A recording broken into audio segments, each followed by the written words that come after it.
Hello and welcome. Oh, Ooh. got a little bit of ched. Alternative ched. Oh, I gotta adjust your box a little bit. oh no. Oh, Damn OBS did me dirty. I'm I'm Damon. Oh, damn OBS did me damn dirty. Damn OBS. I promise you, Welcome to Solemn Vale. welcome to Solemn Vale. Hi, my name is Wes Franks. I promise you, I'm a professional, but sometimes tech things go awry here on this stream. I do not have a studio, but I do have these lovely, lovely folks with me here that are getting ready to play Solemn Vale. There we go. Everything's fixed. Everything's fixed. I think I know exactly what happened. I think it was OBS shut down at one point, like it's prone to do, and then it just reset everything because nothing can go right in my life. Hello, welcome to part 2 of Run to the Hills, a Solemn Vale story. My name is Wes Franks, also known as Brother Wes, and I will be your narrator for this evening.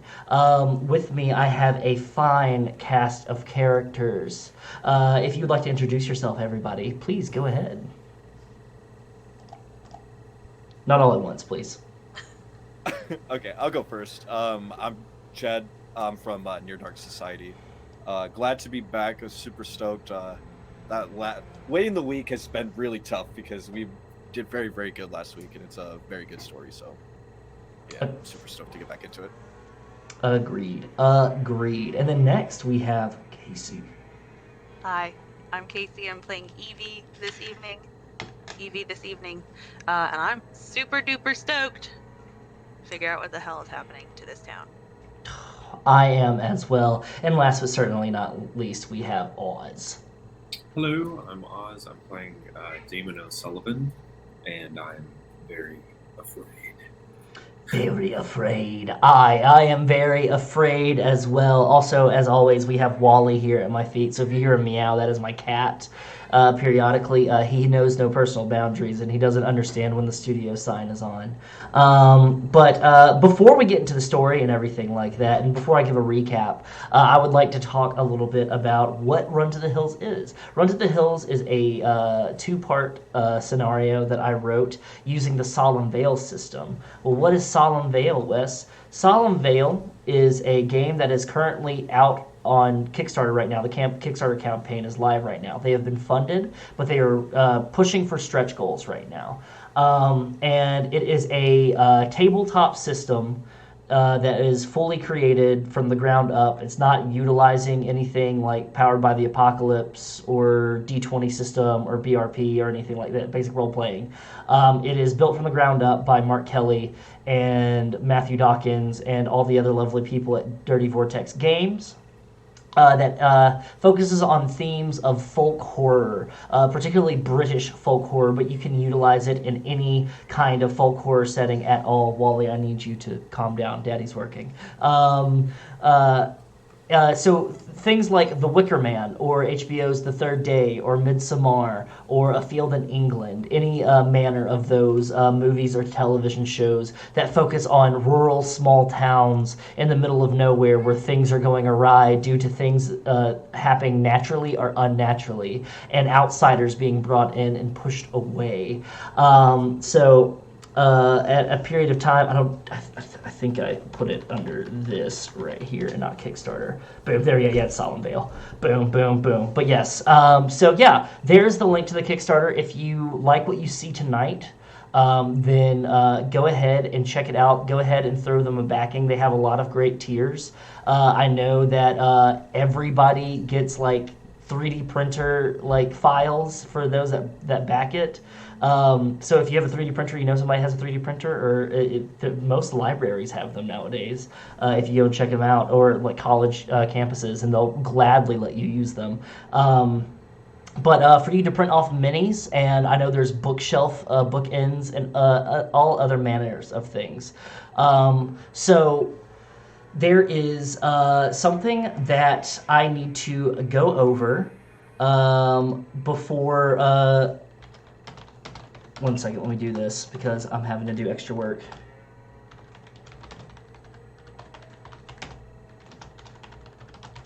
There we go. I'm going to put up a poll. Because our poll has been requested in the middle of my spiel. Team No Sleep. There we go. Perfect. Duration. It's going to be a 10-minute poll. There we go. All right. So, the fact that we are doing a horror game, a British folk horror game, is it's important to bring up that this game deals with different sensitive topics, things like death, loss, grieving. There was drug use in the last game. It's going to be mentioned again. It's going to be brought back around again. There is going to be creepy things like bugs and sometimes naked people covered in spirals and creepy noises. And there's going to be language. And I said violence already. So at any moment, if anything like too serious comes up, I or one of the mods will be bringing up a content warning, things of that nature, and just going to go ahead and get that out there just in case this is something that you're not into. And if you haven't watched the first part of this story, it's on YouTube now. You can check out our YouTube, and feel free to please check it out. And then come back to this and watch the VOD later, and it'll be on YouTube as well as later. So yeah, I have no qualms with you taking the time to watch to get the whole story involved. I also want to. There might be times during the stream where metal music is playing. I want to give a shout out to all the different metal bands that allowed us to use their music for this thing, for this whole event, this series. Bands like Beaten to Death, Gimli, Son of Gloin, Oculus.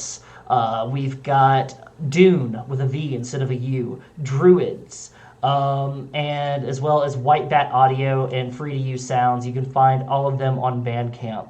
And White Bat Audio and Free to Use Sounds for ambient noises that I'll use tonight in production. There's a lot of fantastic, great bands that allowed us to use their music, and like the music that you heard at the top of the show, and music that you'll hear periodically in the first part and maybe during this part, depending on what our party's options are. And how they go about it. So go ahead and give them a shout out. Go check on Bandcamp. I have a playlist that's on my Spotify. I shared it in the music channel in our Discord server. So if you definitely want to go and check that out and listen to more, then please do. And please support,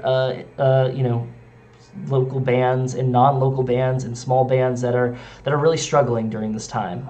Pandemic's still happening. We're getting vaccines and stuff like that, but pandemic's still happening. And so their main source of income has been cut by their touring and everything. So they're really relying on merch and people buying their music directly. And yes, Spotify listens and everything like that help, but when it comes down to it, giving them money directly for their music is always going to help them. So definitely help them out. I would like to thank Mark Kelly and Matthew Dawkins and everybody at Dirty Vortex Games for providing us with a playtest of this game to be able to play it.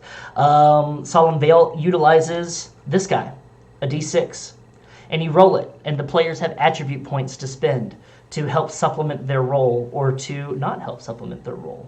They also have the ability to take weird points, which is a pool that I form with each of the characters +1, and if any moment they need a little extra boost, a little thing to help them out, then they are able to pool from that, but it adds to their weird pool down below. So if something strange starts happening, I might ask them to make a weird roll. So they'll take that accumulated weird points and they'll make a roll, and something, pardon me, big bird, and something strange is going to happen. And that's pretty much it. That's cut and dry. It is a very rules-light system that is made to be focused on storytelling and less about mechanics. So, I think that is it for me on explaining everything. We did a content warning. We introduced everybody. I think we did it, y'all. I think we're ready to go back to Solemn Vale. Are y'all ready to go back to Solemn Vale? Damn. About as ready as you can be. I'm supporting. All right. We already got like our tech issues out of the way too at the top of the show. Also, I should have covered this up, but I didn't. This show is not sponsored by Rolling Rock, but Rolling Rock, hit me up with a sponsorship. I love your beer. It's delicious. Shout out to the drink of the angry video game nerd. Yes, the rolling rock. Extra pale, like my knuckles when I'm squeezing my video game controller too hard. There we go. Okay. All right, let me go ahead and hit my ambient noise button, and we'll get into a recap. Previously, on Run to the Hills, a Solemn Vale story, Derrick, Evie, Damon were all arriving at Gutterfest 2022 with their friend Terrance Fellows. Gutterfest 2022 is a new up-and-coming underground metal festival that was setting up shop outside of the sleepy English town of Solemn Vale in southeastern England, outside of London, near the coastline. Terrance, Evie, Damon, and Derrick's friend is from Solemn Vale. They all met in college, and they all had varying degrees of friendship levels or interactions with each other, but they all bonded together through their love of metal music. In the drive-in, they were given a rundown about what's going to be happening during the festival, and they were given passes and shown where they were going to be staying. While they were getting ready for the festival to get started, they took a tour around the Menhari campgrounds that are outside of the town of Solemn Vale where the festival was happening. There, they were introduced to a few strangers from the town, including Terrance's own father, as well as his dog Rufus, and Ananias, his Ananias Creed, his buddy who seemingly got all these bands together for this underground festival. The next day,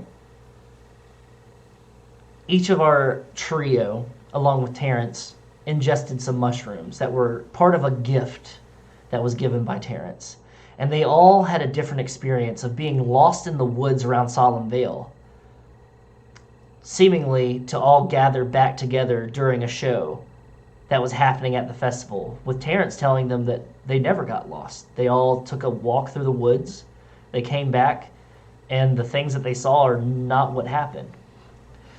Feeling unsure and probably gaslit a little bit, the friends started becoming suspicious, kind of taking note of the things that Terrance was doing and also the strange things that are happening around town, including Damon finding a wicker figurine of a person in a prayer formation with a spiral behind their head, an alarming amount of crickets, and just everyone's interactions, including Derrick witnessing Terrance and supposedly his brother having an argument over orange juice. All this comes to a head with later that night, after smoothing everything over, tucking in for the night, sleeping, when Evie wakes to find that Damon is gone. And in his bed is just a pile of peat and dead crickets, with a little figurine on top of it. Walking outside, she notices Damon, nude, walking towards the stack, a giant stack that's in the middle of the Menhari campgrounds, almost a horrific monolith in a sea of metalheads. She manages to stop him, awake him, and realize that he's covered in spirals that have been drawn on his body. She walks him back to their tent, cleans up. They all talk with Derrick, catch Derrick up, who has been having face paint applied to his face the whole time, even though he wipes it off. But they get together, they calm down, and they bed down for the night, only to wake up and realize that they seem to be the only people in the metal festival now. Going and checking different VIP tents, finding more peat and dead crickets and moss in their beds, and it all being quiet, too quiet and eerie. So they gathered their things, not knowing where Terrance was or his van, and walked to the town of Solemn Vale, and walked into Big Apple Cart Tea Shop. That's with 2 P's and an E, by the way. Tea Shop. To ask Tess to see if she had known anything that was going on, and to meet up with Terrance, because they were supposed to have breakfast with him there. And that's where we start our story. Derrick, Evie, Damon, you're standing outside of the Big Apple Cart Tea Shop. You're looking around, And there are people going about their normal day, what you could assume is normal for Solemn Vale. People managing things to bring to their store, taking their dogs for a walk. There's not a lot of people in this village, but you do see an occasional person out and about. Across the street from Big Apple Cart Tea Shop, you do see the Bowler's Arms pub, where there does seem to be a few people that are relaxing inside. Though, as you look around, you might notice they all seem to be staring at you. What are you all doing?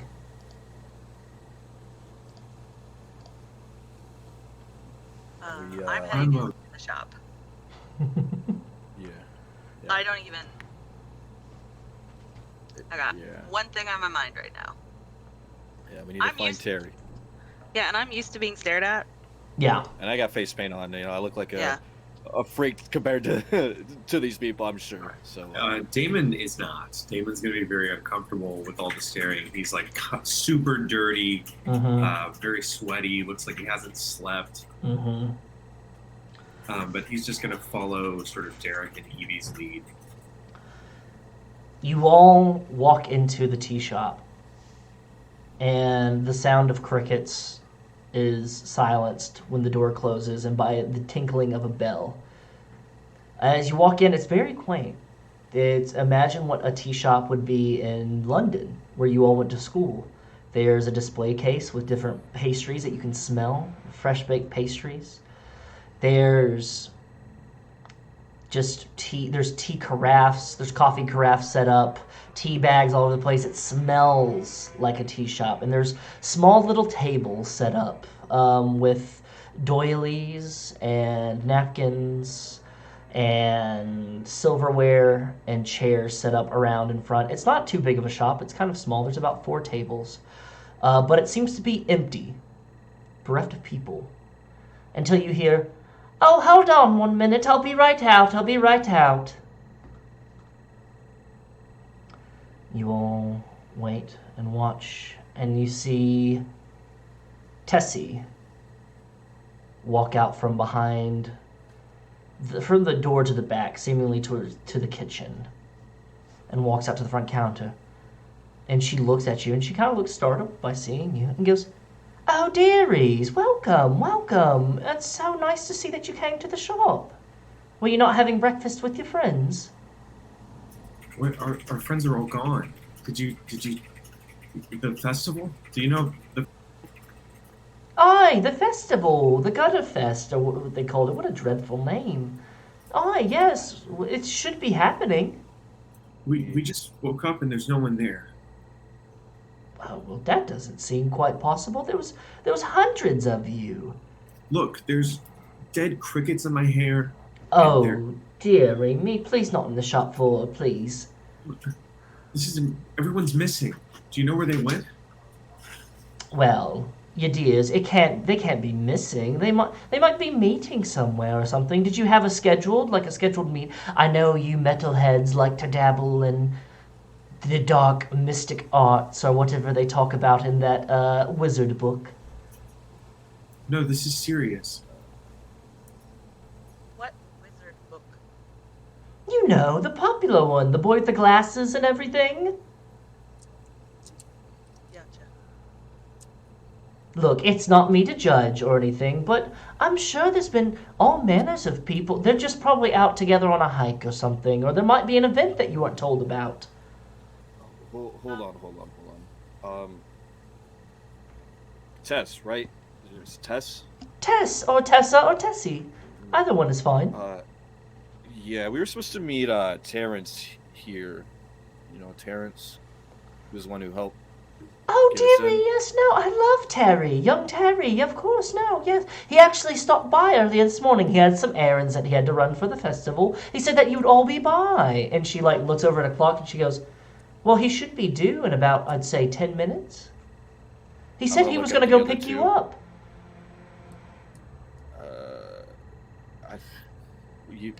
He was. I'm gonna take here out my already? phone Mm-hmm. and I'm going to shoot Terry a text. Seem to not have service. Tess, do you happen to have a phone? Oh, yeah, idea. Yes, some of us have cell phones on the island, but there's something with like mineral deposits in the mines that at certain times of day the magnetics mess with.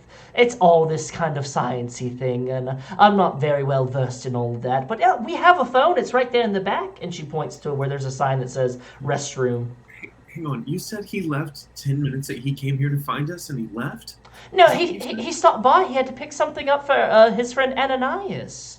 But he said that ago? not 10 minutes ago. He said he should be back in, well, about 10 minutes. It's about 10 minutes till 7. When was he here? He was here right about 5 a.m. I was doing all the pastries, getting ready for the shop. I was like, Terry, I don't think I've ever seen you up this early in your life. Well, maybe when he was tying one on, he was still up from... I've never seen Terrance get up before sunrise. That doesn't make any sense. That's what I was saying, dear. None of this makes sense. Why? What was he supposed to? What did he grab? Like, I don't understand. Oh, he had a batch of pastries. I made a bunch of pastries for you all. I had them in your little breakfast tent. I put them in nice boxes and everything for you. I had stickers made for this whole event. I was so excited. There's nobody at the... Okay. What? Is there a road to get to the festival? Well, From here? yes. You just have to walk straight down the street, and then you follow the curve, and it brings you around the backside. You just have to cross through a little bit of the woods. Is that the only way there? Well, I mean, there's the road where you came from, probably, towards the fork. But that's such a dreadful long walk. Hey, how about this, you dearies? Terrance is supposed to be here in 10 minutes. Why don't I get you each a spot of tea, get you something of pastry to wake you up?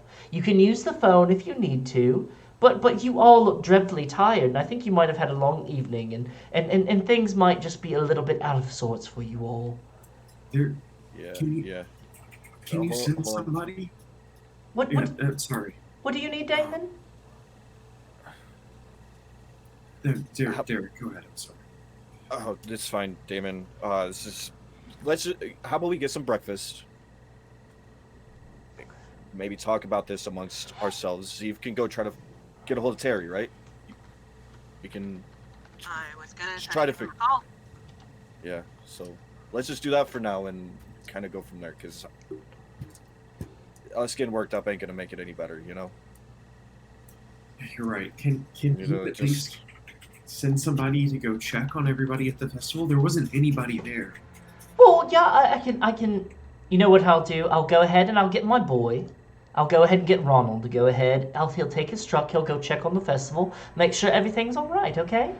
He's right in the back. He's just finishing up a spot of things. Okay. Yeah. Can I have a glass of water? Of course, yes. Would you like some tea as well, darling? Just water. Thanks. I can't have caffeine. Oh, I'm sorry. You have a condition. I understand. No, My dear sweet Aunt Nellie was the same way.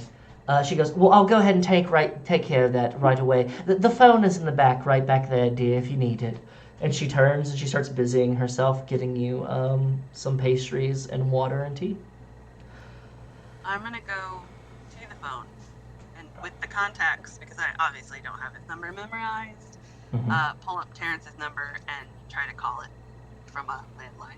You walk back down the hall, and it's kind of set up where it's like the shop is in the front, and there's a long hallway that leads to restrooms, and you can see a phone in the back that's hanging on the wall, but the hallway is kind of dark. There's not a lot of light. There's just like one wall sconce that's kind of lighting up the whole, so there's a lot of shadows. But you make your way back there, and you see the door that says ladies and gents in a very nice and fancy font on the two different bathrooms. Very old-fashioned village this is. And you see a wall phone, and there's no slot. It's not a payphone or anything like that. You just have to dial in the number. And I do. You dial Terrance's number, and we're going to cut back to our two that are in the front.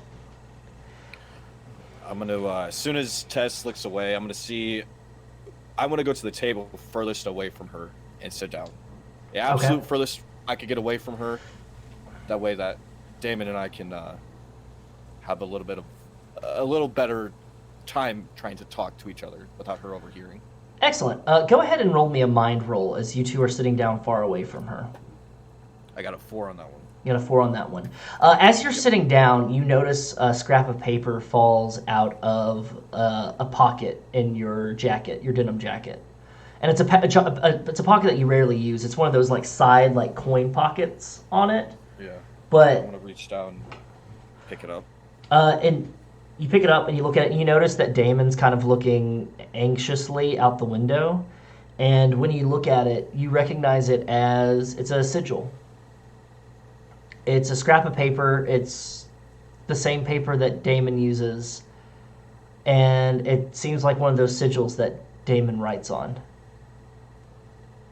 Or writes out. Those protection ones. But it looks different from the ones that he typically puts underneath his pillow or around him.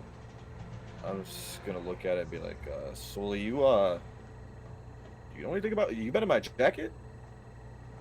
And I'm gonna like hold out the piece of paper like so he could see what's drawn on it.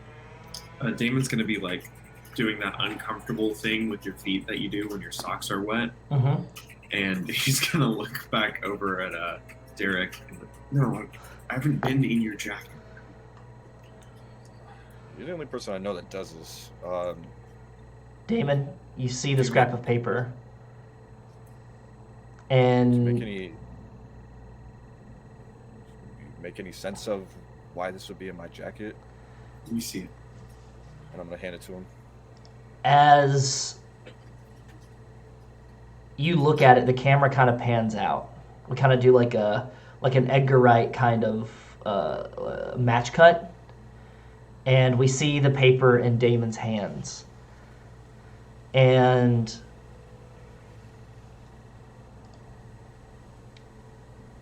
he's looking at it, and he seems tense. He seems upset. And he doesn't seem, but not his normal upset, like he's actively upset at someone. And you see him gripping the paper. And he takes it, and he walks over, and we're in a bar. It's a pub in downtown London, and Derrick is in the middle of telling some story, and Damon slips the paper in this pocket, and kind of walks off and says, "I've got to go use the restroom," and he walks back to the restroom, and he's kind of breathing. Damon, Derrick has pissed you off a few times. What has he done that's caused you to put this sigil in his pocket? He always calls me names I don't like, and he treats me like I'm a little kid.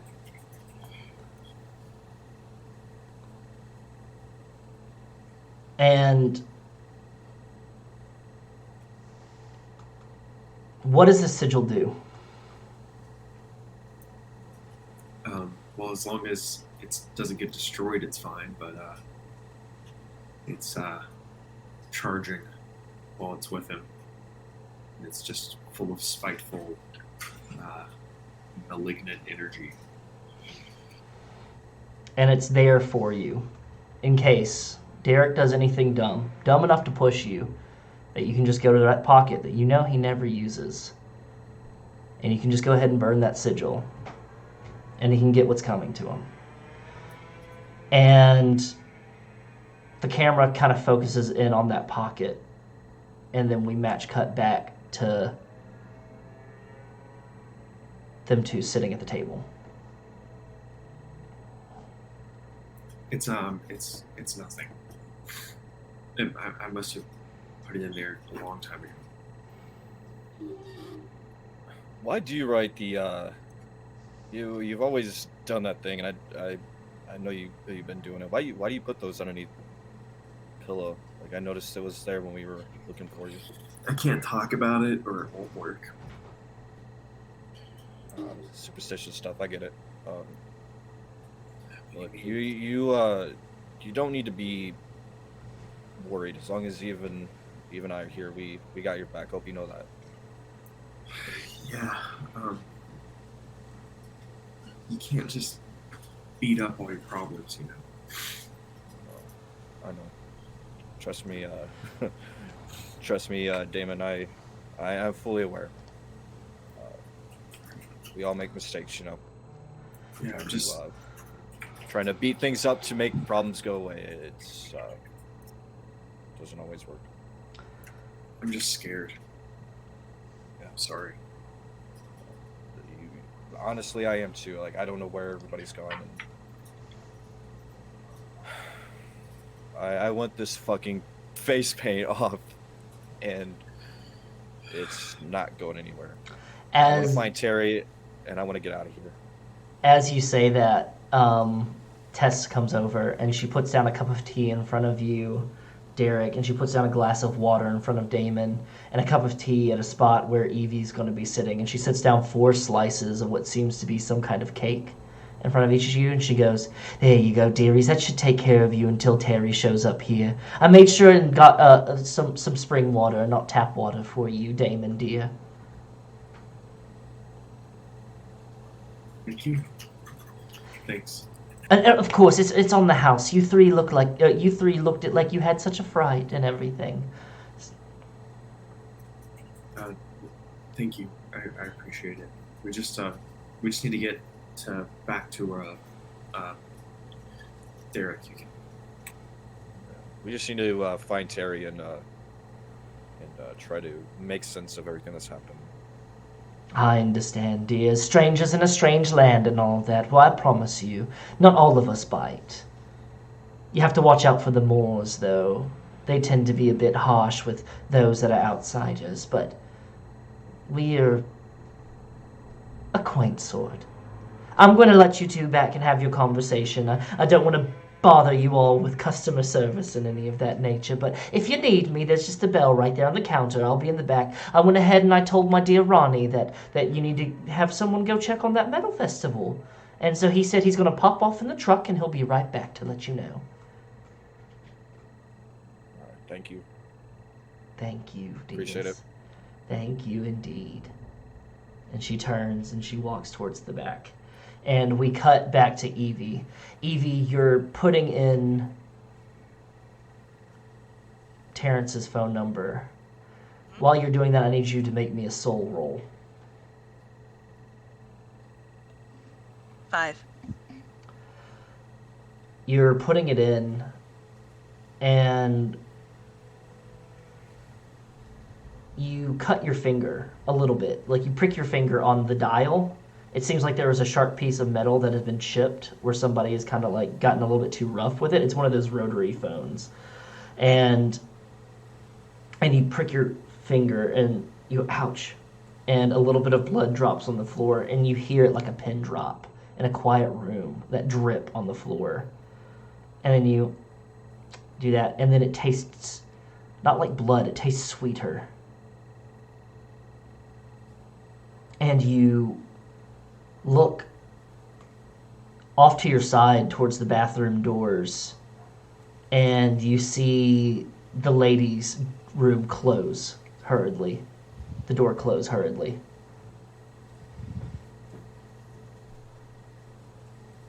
How far into putting in this number have I gotten? You're towards the end. I'm gonna keep an eye on the door, but Mhm. try to finish it up You with my other hand. finish it up with your other hand, and you get the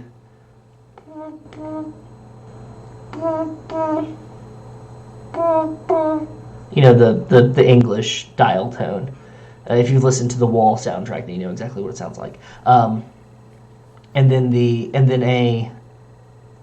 we're sorry, your phone call cannot be connected. It seems that this phone number has been disconnected recently. Please try a new number. Evie, please try a new number, Evie. Maybe a different friend. And then you hang up. I look down at my finger. No Is it cut. still bleeding? No cut. No prick. Nothing. No blood. Then I go into the women's room. You press open the door and you turn the lights on. And there's nothing. It's just another women's restroom. basin sink. Very nice color, accented. Tessie knows what she's doing with her decorating. It's very quaint, like the rest of the shop. You can smell iron, though, coming from the vents. Seems like the vents might be a little rusty. I'm going to wet like a paper towel or something and just kind of like dab my face with some cold water. Mm-hmm. I don't want to mess up my makeup, obviously, but just to try to cool myself off and just get my bearings. Can you make another soul roll for me, please?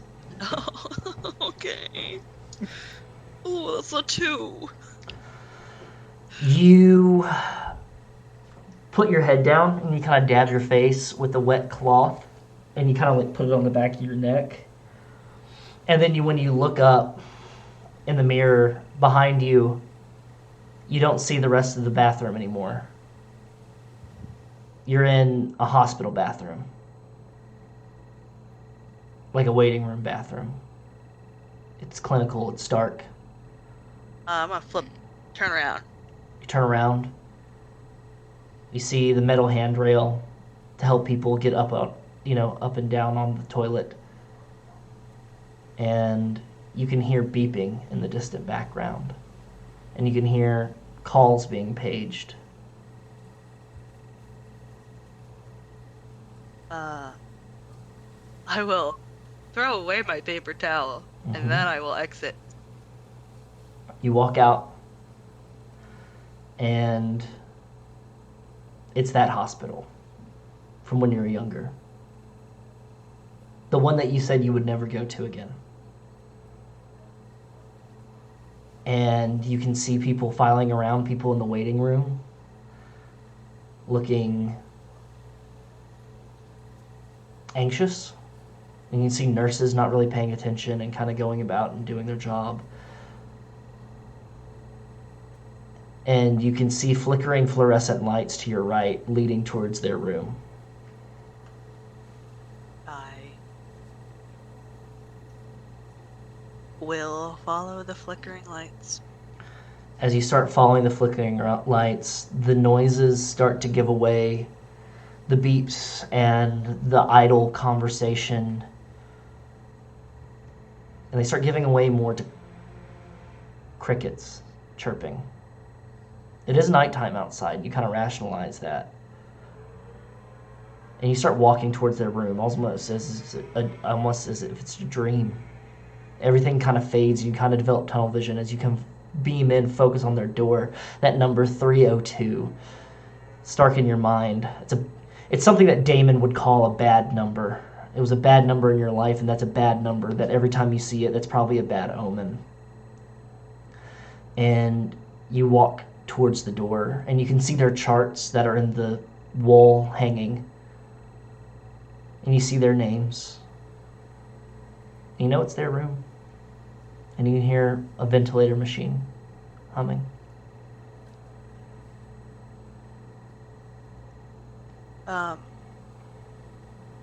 I will reach for the handle and open the door. You open the door and you walk in and you see their beds and their silhouettes shrouded by a vanity curtain. They looked pretty bad. Bad enough that they had to put up a curtain, so if anybody walked by and took a peep in the window, they wouldn't be alarmed.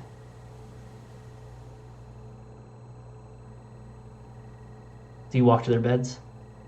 Yes. You peel back the curtain and you see Damon and Terrance where they should be. Both covered in spirals. I start to back up because this isn't right. You back up and you feel cold stone against your back. And you're no longer in a hospital room, but there's still hospital beds and there's still that damn curtain that's hanging up, and you're in a basement somewhere. And Damon and Terrance both wake up and they start screaming. They're screaming, Evie, please, Evie, help us. And then you start seeing reeds fall out of their mouth and crickets start accumulating around the corners of the room. What is it? What can I do? How do I help you? You gotta get us out of here. Help us, Evie. Help us. Help us, Evie. Help us. And then crickets start falling out of their mouths and their eyes. And then all of a sudden you start seeing them change, transform, their skin rippling, their bones cracking, and they start turning into crickets themselves. I'm gonna grab Terrance and slap his face and try to like shake him and hope that it will do something. You grab Terrance and you start shaking him and you slap his face. And you hear behind you Damon said, "You always liked them better than me. You always preferred them over me." And then Terrance looks at you and goes, "Take Derrick and run. Take Derrick and run." Derrick? And then Where's Derrick? he turns fully into a cricket and you're screaming. And then you come to and you're in that damn quaint bathroom again. And your hands have been gripping the sink basin so tightly that they might almost break it.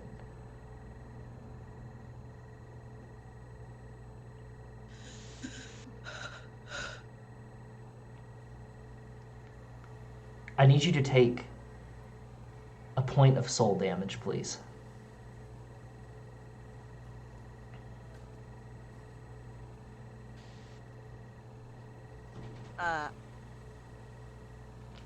I sort of just crumple down on... Is it like a pedestal sink or like a It's a pedestal counter sink. sink? Okay. Yeah. Yeah, I'm just gonna kind of like crumple down and curl up under the sink for a second. We cut back to the front. It's been a few minutes.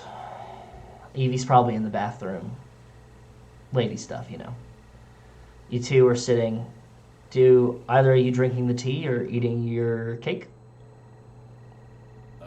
No. Can I roll can I make an occult check? Let's go ahead and make that a soul roll. Yeah. And what are you can I what are you trying to do for it? I'm trying to see if I can detect with my pre-existing knowledge of this sort of thing, if I can detect any weird enchantments and or curses and or hexes or anything like that that is affecting, or just get clues, like if there's any occult imagery around, like marks under a table or like weird tattoos, things like that. I'm just scouting.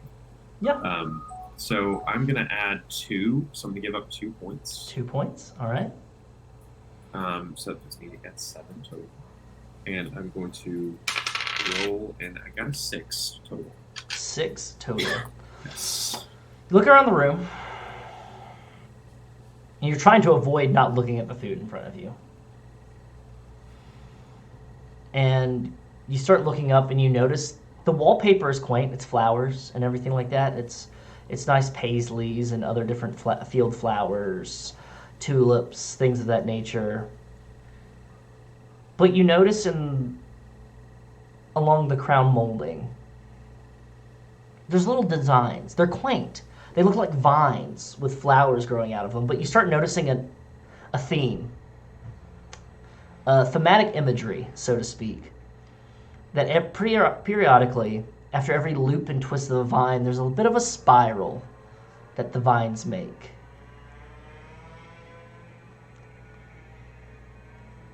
And you notice there also seems to be a small wooden wicker figurine of a grasshopper sitting on the counter. Seems to be the same style of the figurines that you found yesterday.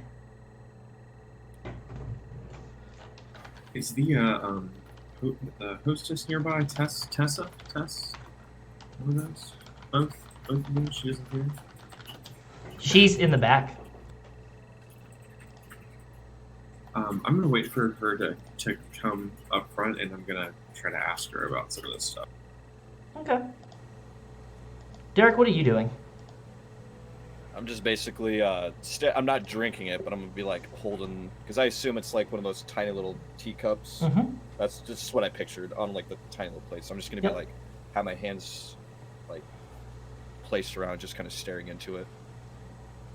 Trying to wrap my head around everything that's happening right now. Go ahead and give me a soul roll, Derrick. That is a 2. You're staring at the teacup. And you kind of idly kind of like mess with it with the spoon that was given with it. Start swirling a little bit. Swirling. And you look up to say something to Damon. And Damon's not there. And you're sitting in a diner. Or what constitutes a diner in London. I'm gonna look around, kind of try to get my bearings of where I'm at. Does this place look familiar? You've been here a couple times. It's near UCL. You have eaten here a few times, but you've been drunk most of the time. It's the closest thing you can have to a Waffle House in London. And it seems to be kitschy, almost like they're trying to appease like the American diner crowd here. But it's cheap, and the food's not too bad.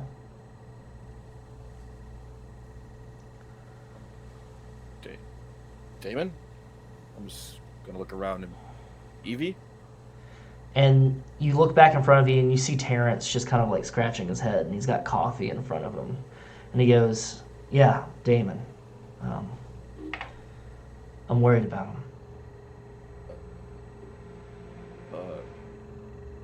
Why? Why are you... Why? Why wouldn't you be worried about him? He's been acting stranger lately, you know? He's stranger than usual. Sully's always... I was about to say, Sully's always been kind of strange, but why are we worried? What's he doing now? Well, Anna reached out to me. And what did she say? She just thinks that he's been receding a little bit. You know how he's been a bit antisocial and everything like that, but he's been kind of pushing into himself again.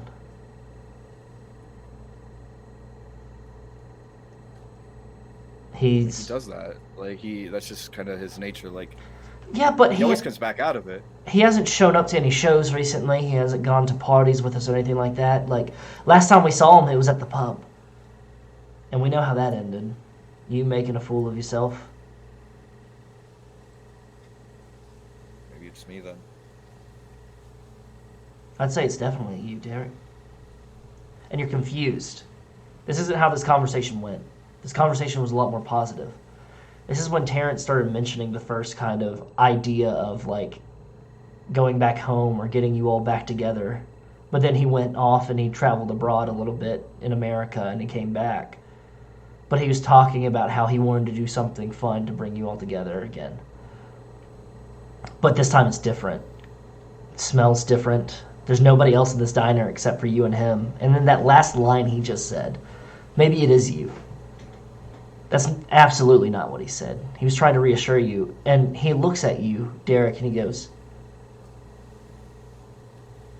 what are you going to do this time, Derrick? The fuck does that mean? Are you going to pop somebody in the jaw again? If they say something to you that you don't like? It's so important that you don't look like a poser, right? So you got to push and push and push, don't you? And his accent kind of fades away. And You're talking to me right now, Terry. Oh, you don't like how anybody talks to you, do you, buddy? Huh? And he kind of sounds like Damon a little bit. And he goes, you just sit there and you tense your fists up so much. And you try to put on a brave face, but you're not really brave at all. You're just a broken, sad little kid that hasn't grown up yet. That's why you still go out and you party and you drink. And you try to say and act like you're some kind of crowd guardian or something like that, a guardian angel, that you go to all these metal shows to make sure that crowd killers don't ruin the experience for everybody like that. But you just keep going because you haven't let go and decided to grow up yet. Shit, you can't even talk to Evie like a real person. And then it changes to Evie's voice. Am I not a real person to you, Derrick? Or am I just another pinnacle? Something for you to measure yourself by. Of course, you're a real person.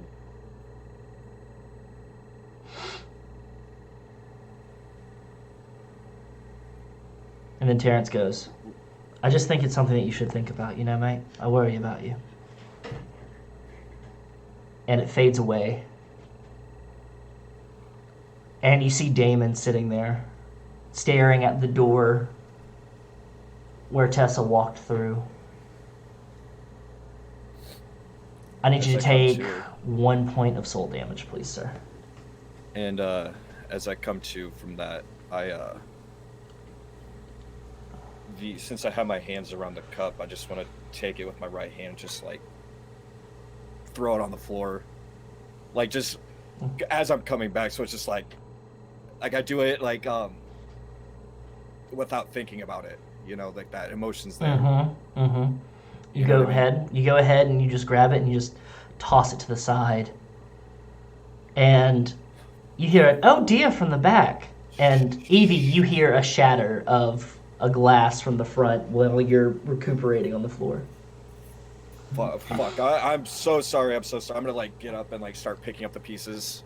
I'm so sorry. I don't know what happened. Tess shows out of nowhere with a small like broom and little dustpan.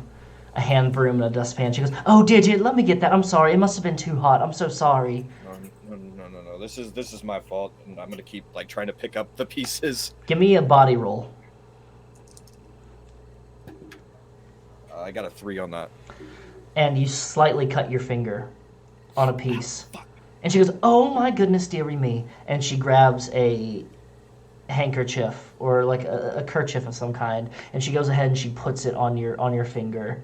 And she goes, oh, let me take care of this, please. You're going to hurt yourself, please, dear.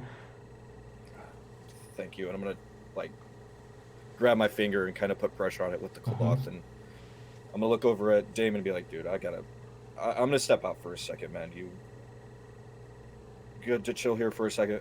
Yeah, I'm fine. Actually, I want to talk to Tess about something. So. Sorry again, Tess. I don't know. It must have slipped. I don't know. And having heard the crash, I'm gonna come out of the bathroom, and I got like the streaky eyes, cause girl been a little weepy. And I'm gonna be walking out, pulling my finger. You walk up to Tess, Damon. How can I help you? And she's like pouring the dustpan into the trash can. And she goes, oh, Evie, dear, there's some cake and tea for you there at the table. I'm going to thank her, but then immediately follow Derrick. Damon, how can I help you? Sorry about my friends and I. People like us don't usually like cake. So I was looking around and I saw some weird things that I just not weird. I don't want to say anything offensive. I don't mean to imply it, but things that are just kind of out of the ordinary and strange for me. Like I don't have back home.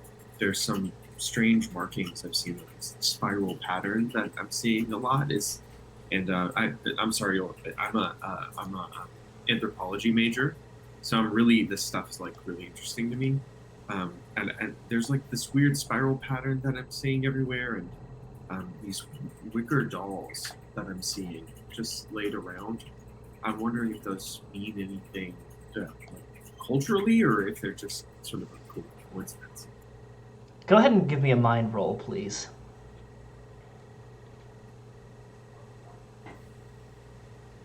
I have to roll it straight. Dang, I only have one mind. Mm-hmm. Ooh, 6. Hell okay. Yeah. She kind of blinks rapidly when you're saying all this, like she's trying to process and keep up. She goes, oh dear, yes, of course. The spirals and the wicker figurines, of course, yes, no. Have you never been to this part of England before? I don't know a lot of people. We take up a little bit of knick-knacking around here. You know, this is an old place. This place has been historical. It's been around for ages. It's been the Dark Ages, of course. Why, they say there used to be pagan rituals that happened around here on this very spot. But This used to be. used to be, yes, of course. Now we're good Christian people now. You can go ahead and ask the vicar. But we kind of developed it almost as like a form of protection. The spiral here that we have, it's been good luck for us. It's even in dark times with the mine closing and then the lumber mills on the decline. But it's been good. We still have fish and livestock, and agricultural connections. But the spiral seems to be a good luck charm for us. And well, the wicker, you can get all that supplies very well. It's out anywhere. You go out to the woods and you can find it. Well, there's just it seems strange to maintain those sorts of things if you're all Christian now. I think I personally tend to favor old rituals like that, but it seems strange to me that you guys would continue doing them. Well, why, dear, what is modern Christianity but just adopting pagan symbols and just utilizing them for their own means anyways? I agree. I think you being an anthropology major, you should understand that. I do. Okay. Is that sort of the sentiment across the whole island? I would say so. I would say so indeed. And Damon, I took quite a shine to you yesterday, and I don't like your tone and what you're suggesting of us. We are good people here. I'm sorry, I'm not suggesting anything. I'm just curious, is all. Not me. And you start recognizing something, Damon. You never told Tess your name.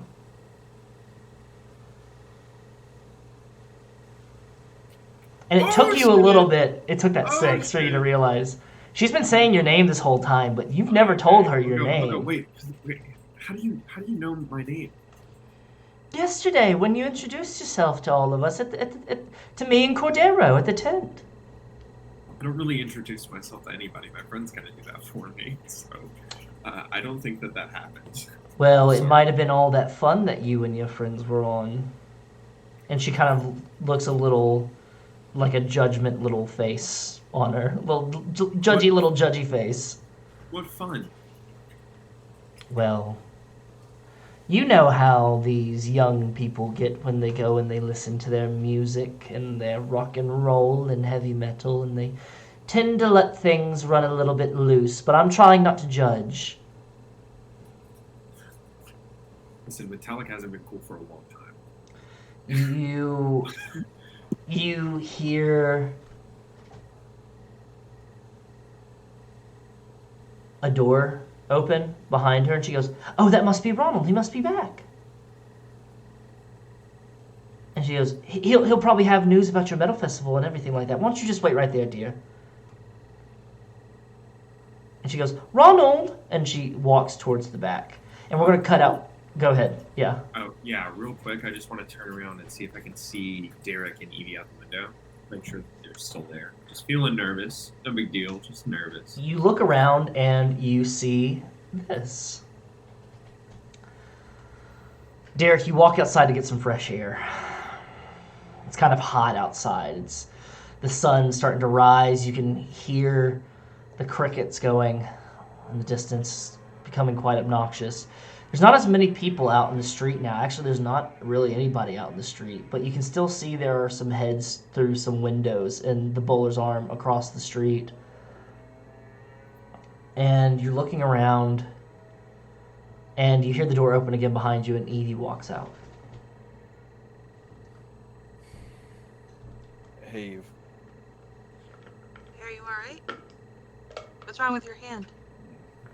Fucking cut myself. Imagine that. Let me take a look.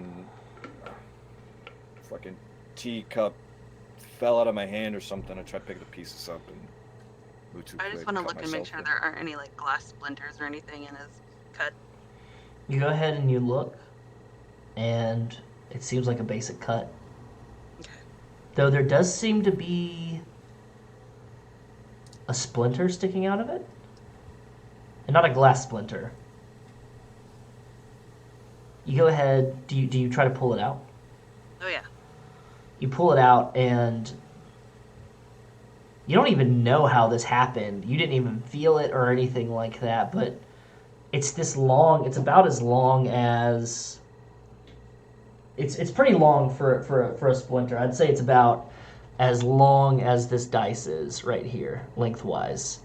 It's not something any simple, but it's also, it just seems like a barb almost, like a thorn, but it seems to be made out of wicker or some other kind of wooden material. Painlessly comes out. That, I'm assuming that's the first time. The first time I saw it was when I took the. Mm-hmm. And I'm like looking at the napkin. What the fuck? How the hell? I must have done that without even realizing. I don't know. Shit is so fucking weird around here, and you know. It's, Yeah. Yeah. Something happened back there. Good. Anybody try to hurt you, or No. And then I kind of realized what you were saying, and I put my hand, like on your shoulder, and I go, "No, like you don't have to attack anybody." Sort of pat. Sorry, and I'm gonna look around again to see if there's like. I know you said there's not a lot of people out right now, but is there anybody like walking out? I'm just gonna be like, keep an eye out, like mentioning, you know. You see a man walking down the road from the opposite end of where y'all came into town. And he's kind of off in the distance, but he's walking down the middle of the street. This place is weird, right? Yeah, everything's been off since that. Honestly, since we took those shrooms, like, Yeah. you know, things have been weird. Are you okay? I don't know. I'm gonna be honest with you. I don't know. I really don't know. That trip, I didn't really talk about it. I know. But yeah, I saw my parents. I don't know if I ever told you, but I found them. Found them in the bathroom when I was a kid.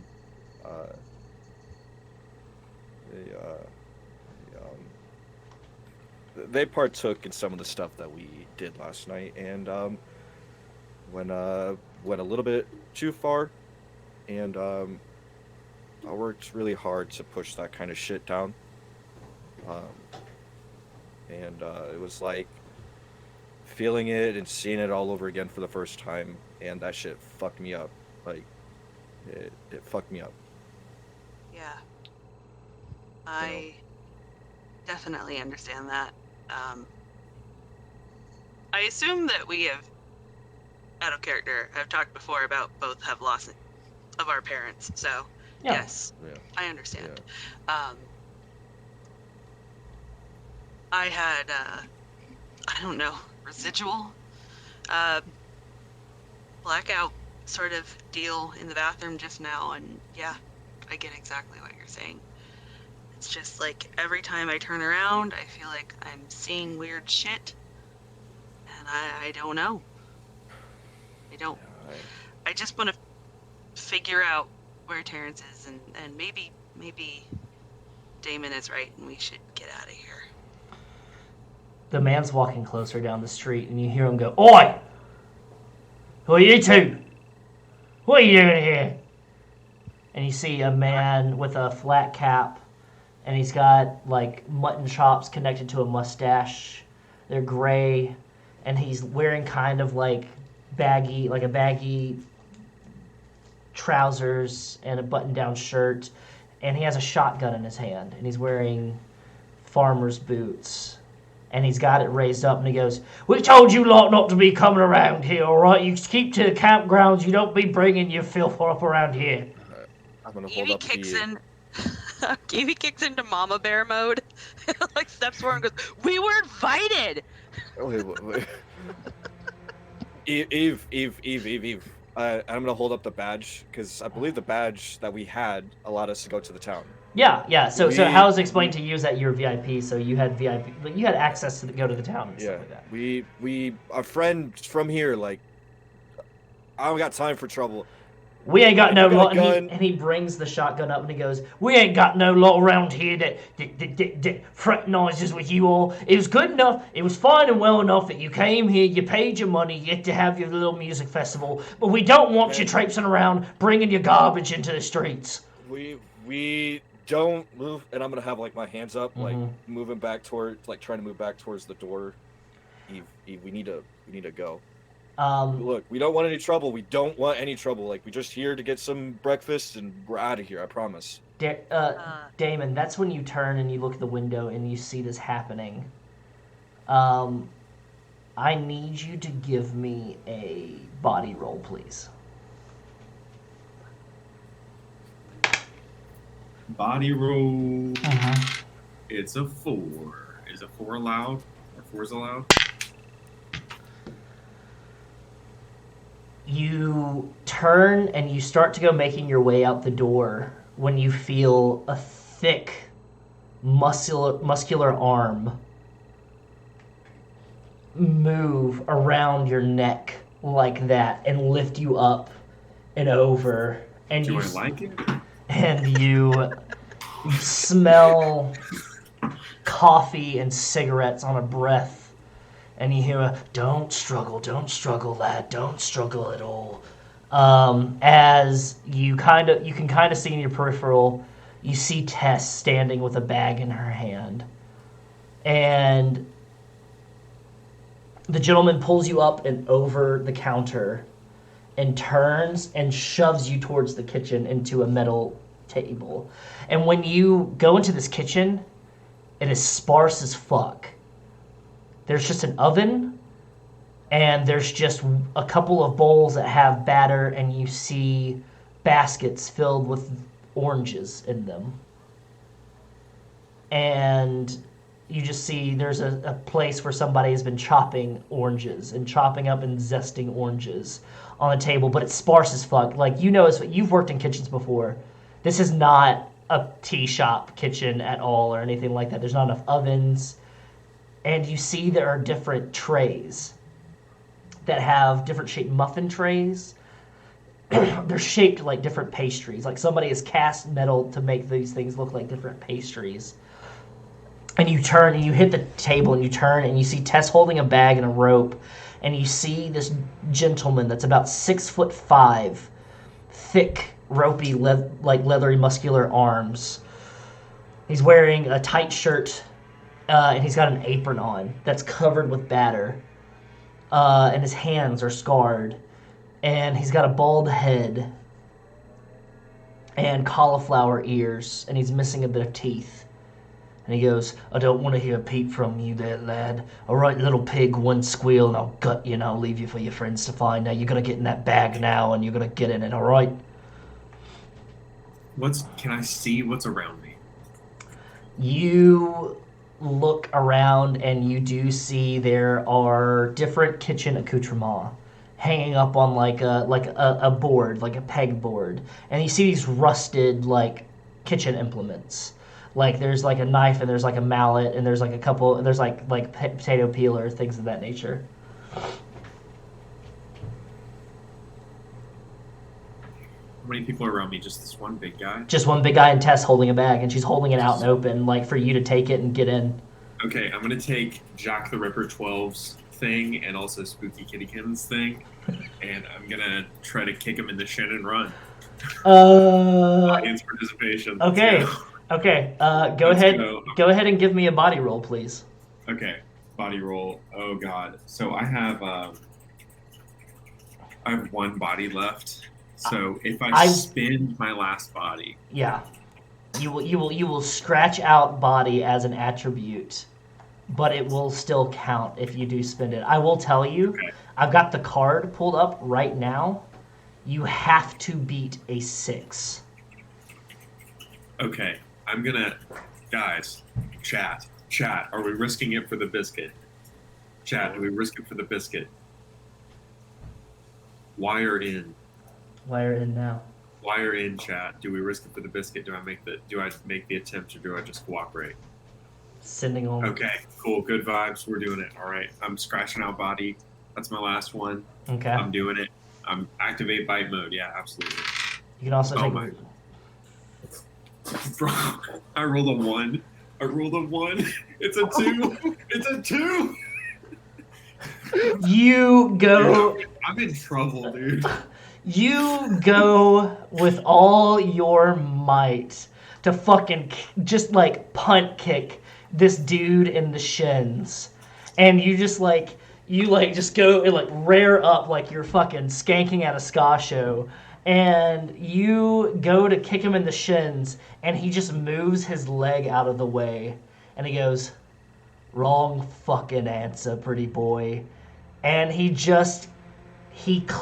like claps his hands and discombobulates you real quick, and then takes your head and slams it into the table, and you go black. Like, You let me down, chat. Just black out. You let me down, chat. Cut to outside. You two. This guy's got a gun in your face. What are y'all doing?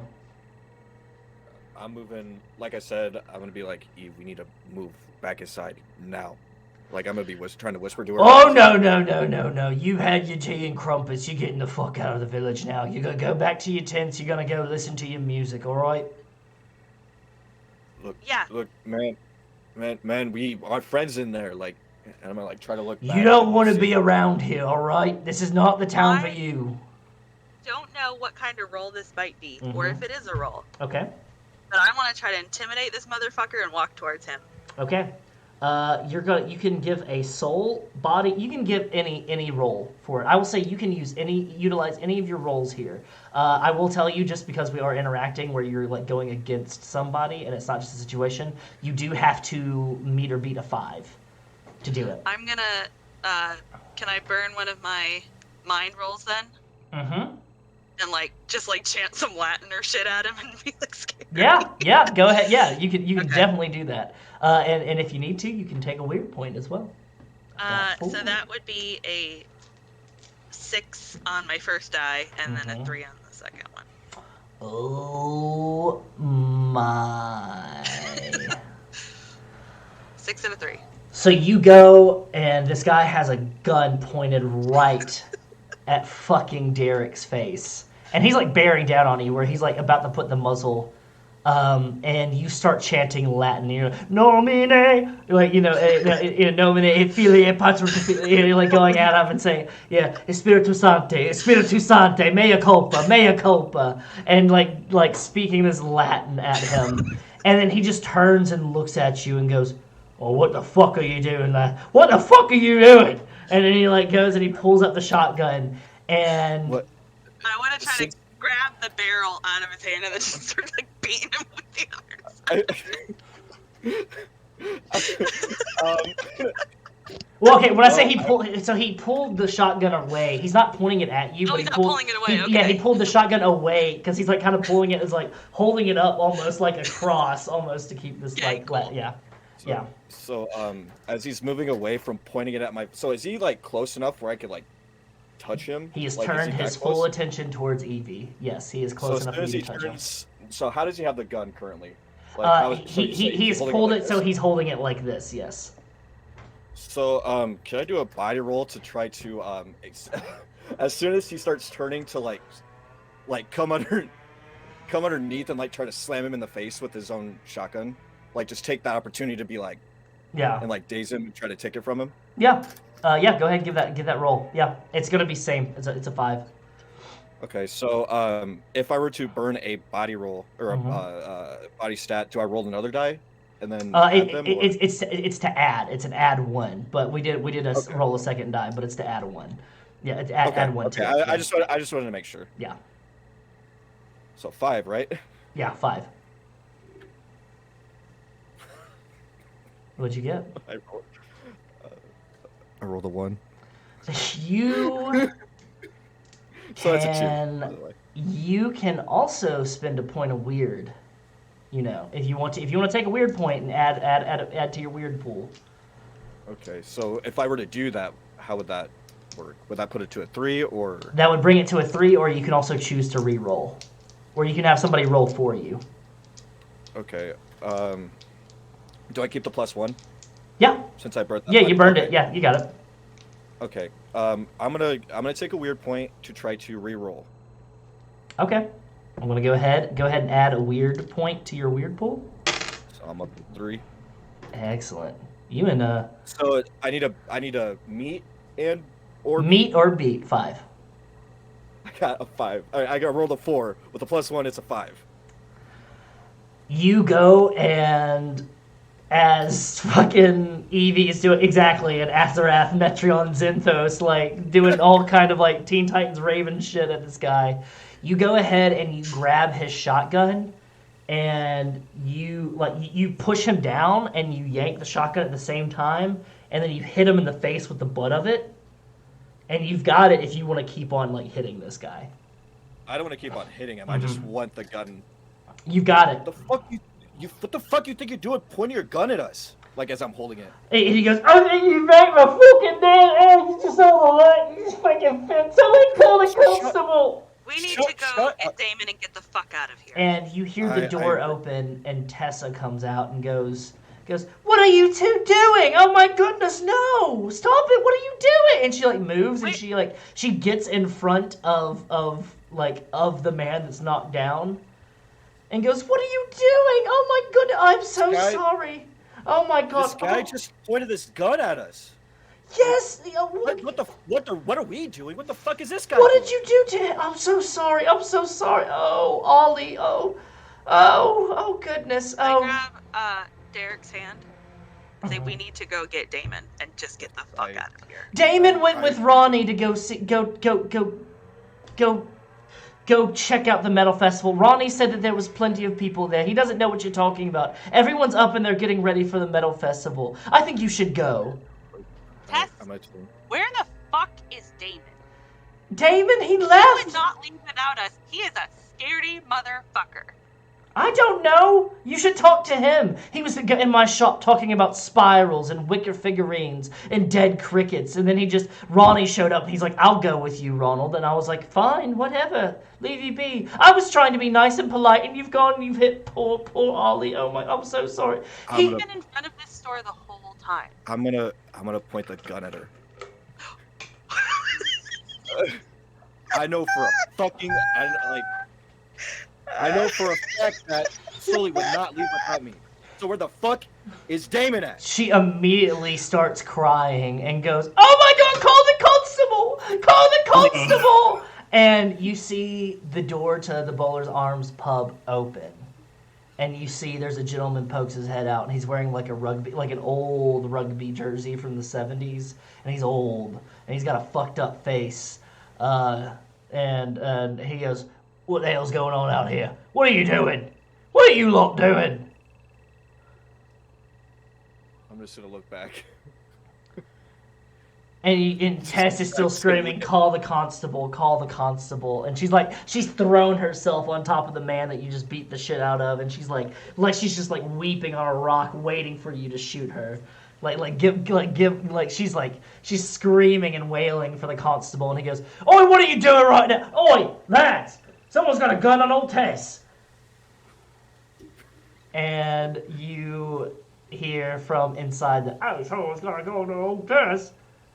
From inside, and then everything, and the door opens, and you see a couple of dudes walk out, and you see one of them go grab the constable, Phil, go grab the constable, and a smaller one starts running off down the street. I'm gonna pull the door open and go inside. And whether or not Derrick chooses to follow me. No, I'm gonna follow with the gun pointed back towards them still. Okay. And start calling for Damon. Shit's wrong. You start calling for Damon, and you hear a door open in the back of the kitchen. Do you lock the door to the tea shop or anything like that? Do you close the door, or do you do anything with it, or do you just run to the back? Does it have a lock? It does. It is a business. I just run. I assume Derrick's gonna take care of that. It is a chain lock and a deadbolt. It is an old deadbolt, like it's never been used before. All right, then I'm gonna go ahead and chain lock it and deadbolt it. You chain lock it and deadbolt it, and you see the gentlemen are banging on the door outside. There's 3 lads. There's some more accumulating outside. They're like, "Oi, get out of there! Thieving lot! Get out of there, you thieving lot! Oh, Tessa, are you okay?" They're like, "They're robbing me! They're robbing me! Oh dear!" And you start making your way towards the kitchen. You walk in there, and you see it as I described to Damon, but you see that there is a mark on a door where there's on the table where there's a dent and there's a little blood mark on it, and you see the back door, the screen door is kind of moving back and forth, and you hear a truck starting to turn, but it's an old truck and it's taking a little bit to rev. I You yell need for Damon again and follow the noise. Yeah, I'm going as well. You follow out the back and you see this old pallet truck. It looks like to be from the 70s or 60s. And it's starting to cough up some smoke as it's starting to turn over. And you see this big gentleman, bald head, in the driver's seat. And you see tossed in the back on like a heap of like fruit baskets and tools and garbage, you see a potato sack that has a Damon shape in it. It's a very specific shape. Am I writhing or am I out cold? You're out cold. You're fucking clocked for a little bit. You're gonna wake back up here soon, but It's important for me to know. Sorry. yeah, so you're not just. We need to. For all intents and purposes, you have not been tied up or blindfolded or anything like that. You've literally just been scooped into a potato sack and it's been tied off and tossed in the back of this truck. Oh, nice, cool. Yeah. Are we? The truck is still. It is just turned over, so you can hear the gear shift moving and everything like that. I want to try to jump. Is there like a? There's like a truck bed. Yeah, it's filled with shit. Yeah. I'm jumping. Okay, give me a body mine roll. too. Body rolls for both of you. Yeah. Oh, don't screw me. It's a 4 6. for me. A 4 and a 6. Yeah. As it starts pulling off and peeling off, and you can feel like there's gravel being slung and like dirt and rocks being slung, and some of them hit you a little bit and it stings, but you push yourselves and you both jump on the back of this truck and it kind of sinks down a little bit, and it's driving down the road off away from the village. I've got to make a roll actually.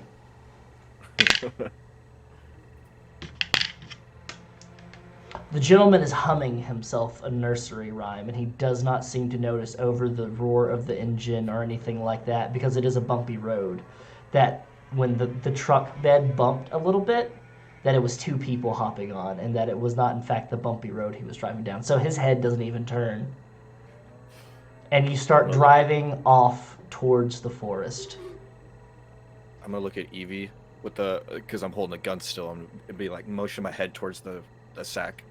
Oh yeah, I'm already arms deep in that sack. It's probably not a great And as turn you of phrase, but Yeah. Okay. So you go and it's a simple knot tied into a sack, and you go ahead and open it, and you see Damon with I was gonna say, if there's just fucking potatoes in this bag, I'm gonna be pissed. with a mark on his head that's bleeding, and he's out cold. I'm gonna rub his face a little bit and just coo his name and try to get him to wake up. Go ahead and give me a body roll, Damon.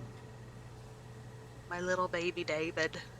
If it's Oh, you blacked don't. out, Oh, that's right. Yeah. That's right. Oh, yeah. You don't have body anymore. Okay. Listen. I have no more body rolls to give. Okay.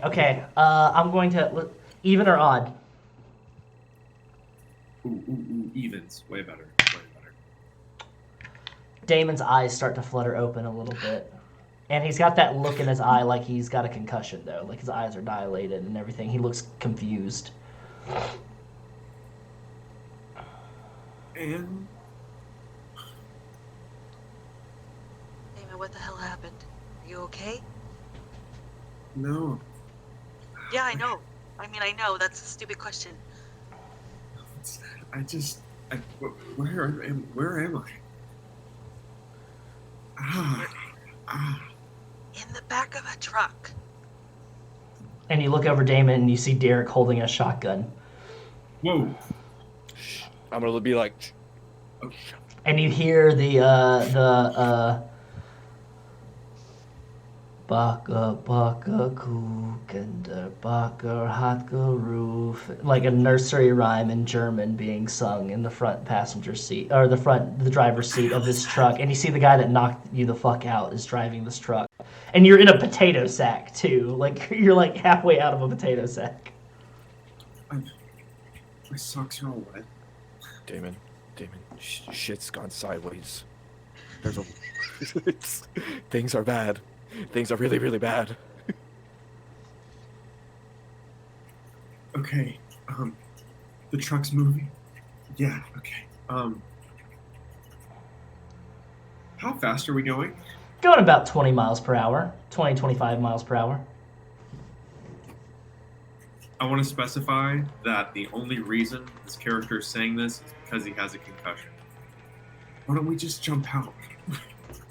It's also, that's 32.1 kilometers per hour for everyone that's That sounds watching. way faster. Yeah. Imperial's so cool. I'm gonna be honest with you, Damon. I don't think that is a good idea right now. Should we wait until we stop? Like, Also, I need each of you to take a point of weird, just from that previous scene and everything that's happened. Dude, no. Oh my god. I'm at 3. I'm at 4 now. I'm also at 4. Solemn Vale, gonna... Okay, why don't we... I don't know. We can just hide. In the truck? I can get back in the sack, and then Derrick can jump off. You hear a, oh, I sneezed. And then, Literally like, jump from the sneeze in the Yeah. back. We're literally like... yeah. You're driving, by the way, you're driving through the woods. There's a road that's going through the woods. You're driving through the woods, and you see off in the distance a lighthouse. It's on a rocky crag. As you're starting to come towards a cliffside, one of the edges, the cliffs that Terrance was talking about. And you see the road kind of breaks off. It goes to the left, and it goes back towards the woods. And then it breaks down to the right, down a hill, probably going down to the coastline.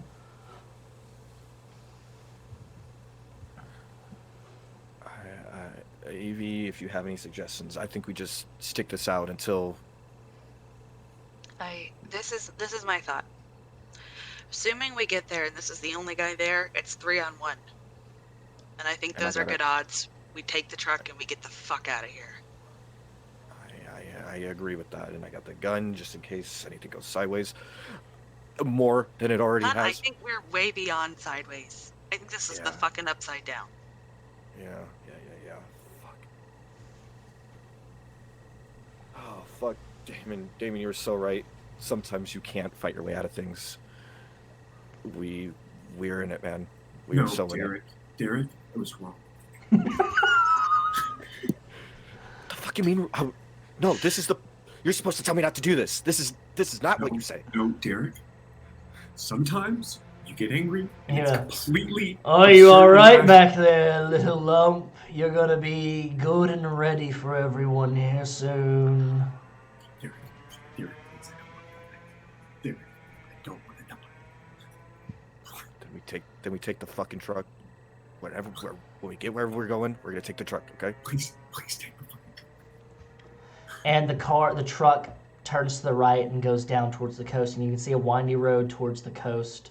And there's a beach, and it's kind of a rocky, kind of pebbly more beach. If you've ever been to like Dover in England or any of the beaches in England, it's a lot of rocks and everything. And you can see a rowboat that's tied to a piece of driftwood on the beach that's just with waves lapping up against it. And the road quickly turns to pebble and sand, and it crunches underneath. And you're all sitting in the back of this truck. It starts slowing down to about 10 miles per hour, or around 15 kilometers, 10 to 15 kilometers. Or 15 to 20 kilometers, sorry. And what are you all doing? Are you preparing yourselves for something? Yeah, I'm gonna be kind of. I know there's a lot of fruit and stuff in the back, but I'm gonna be perched, like waiting. Like as soon as this stops, I'm gonna be up with a shotgun, waiting for him to step out. Okay. Are there any tools back here? You see there is a hammer. I'm picking that fucking hammer up. Pick the hammer up. What are you doing, Damon? You don't fuck with my boys and get away with it. What are you doing, Damon? I'm sitting in the back of a truck in a potato sack, Okay, cool. crying. The truck pulls to a stop right beside the rowboat, and you hear the engine turn off, and you hear a grunt as the guy opens up the door and steps out, and he turns and he sees a face full of boomstick with Derrick and Evie holding a hammer and Damon looking like he's shitting himself. He'll just throw the poo. It'll be fine. And he goes, Rookie mode. "Oh, Rookie you." mode. He goes, "Oh, you two aren't supposed to be here. It's just supposed to be him." Shut the fuck up and give me the keys right now, or I blow your fucking head off. What keys? These keys? I'm gonna swing. I'm swinging right toward that big bald noggin. Give me a body roll. It must be beat a 6. Oh shit. Oh shit.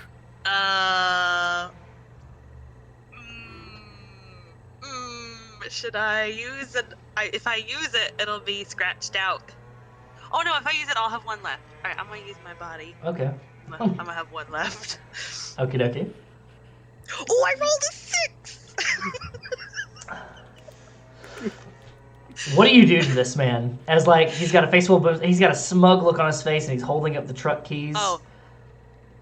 I like if I'm holding up like a frame, I'm like about to just like Oh my God. hit him right in the head. I'm gonna Thor his noggin. I imagine a Leatherface. Hey, if you, Slayer oh dog. yeah, just pop right there. You just real quick, like a Jack in the Box, just fucking hit this man's head. He's looking at Derrick with that gun, and he's not expecting the art student to be like, "Bow." And you hear a sick crunch and a crack as the hammer goes right into this man's bald noggin. And it's like an egg being cracked on the edge of a pan. And you hear crickets coming from inside. And crickets start coming out of his head, and he looks woozy, and he looks dazed. And he starts stumbling, and he starts moving around, and he's kind of like swinging wildly, but he's got, they're trying, it's like they're trying to be freed, like they've been stuck inside this man's head for ages. Can I, as he's like stumbling around, can I just like push the gun barrel into him and like force him to fall over? Yeah, give me a body check or body check. And it's only gonna be a 4 here. Yeah, well I got a 1, so. You go to like push him over with the shotgun, and he whacks you in the side of the head. He's swinging wildly, and you don't expect him to whack you, and he just spinning back fists you in the side of the head, and it knocks you into the truck, and you drop the shotgun. I need you to scratch off a point of body.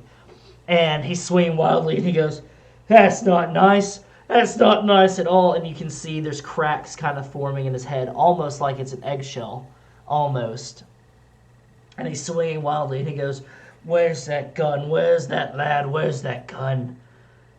And he starts like clambering around like he's looking for it, but like he's blind almost. Can I give him another bop? Go ahead and give him another Can bop. I boop him again? Yeah, it's only a 4 this time. A little booping. Oh, a 4 exactly. You go ahead and hit him one more time in the back of the head, and it's like right there where the spine meets the nape of the neck, right there, or like the bottom of the skull.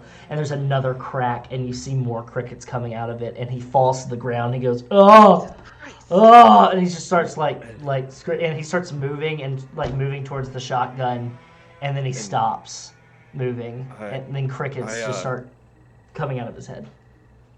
So I'm gonna reel back and be like, "You motherfucker!" And I'm gonna like go to like, cause he's on the ground now. I'm gonna go to like punk kick him in the head.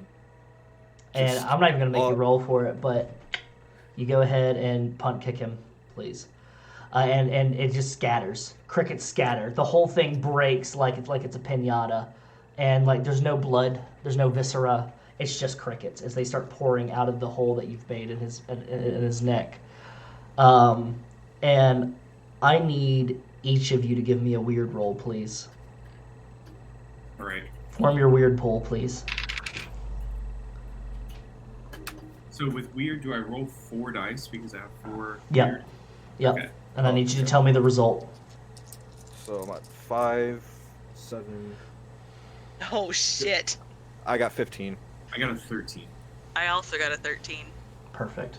Thank you so Cursed. much. So cursed. Thank Also, you. somebody subscribed, so now Damon has to fight. Okay, perfect. I definitely didn't gift that sub.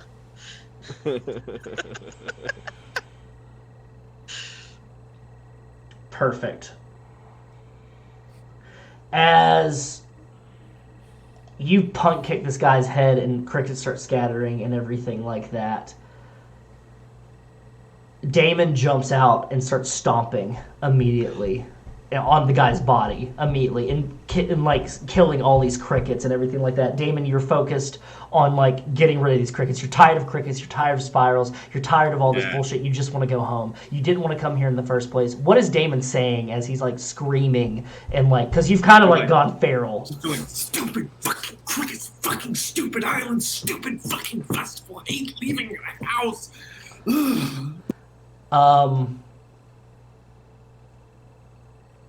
And you can see a little bit off to the side on a craggy outcropping, Derrick. Actually, no, Evie. I had to take weird levels into account. Evie, and you can see the light is going. It's always going, but you see it shine on a bit of rock that there's like covered by cloudy overcast from the sun, and you can see that there was a cove, like one of the coves that Terrance was talking to you about, that almost just kind of like the light kind of pierces through a little bit of the fog, the morning fog and mist along the coastline, almost like shining a beacon towards you. And Derrick, you're kind of watching Damon do the stomping, and you start hearing wailing coming from the woods to your left, up on the cliff. And like from the woods that kind of overlook the shore. Not the other two do not hear them, but you hear wailing, like men and women wailing. A chorus. Damon? Evie? Hey, Damon. I'm gonna like try to go and like stop Damon. Damon. Hey, sorry. Damon, you want to punch Derrick so hard because he's here, and you're in this situation, but you pull back at the last moment, and you even see Derrick Damon, like when you grab him, turn like Damon like balls a fist, and then he like stops himself.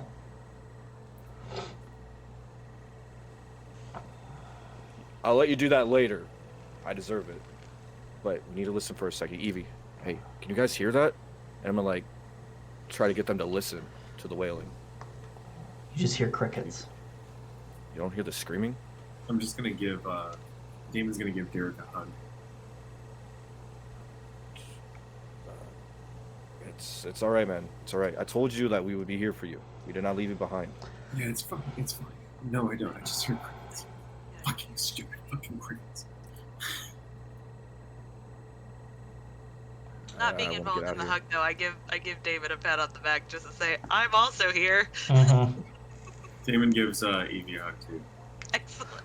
Yay, I'm involved. We're anti-capitalists. We distribute the hugs. Yes. Yeah.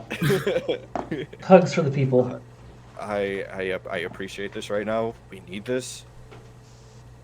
But we got a probably... fuck, we got an actual dead guy right here. And I'm gonna go down and I'm assuming that the keys are still in his hand. Yep, still on his hand. I'm gonna grab the keys. Like, look, we need to get out of here. The words, "There's a dead guy right here," suddenly registered. Mm-hmm. Crickets just came out of this Mm-hmm. meat bag. Mm-hmm. I want to poke a finger in, figure out what's in this thing. Evie, what are you doing? Evie? Do you poke a finger in the hole, or do you put your hand in the hole? I'm just kind of like pulling it apart. Evie, what the fuck are you doing? You start pulling apart, and you notice on the back of his neck, Is there's it like real skin?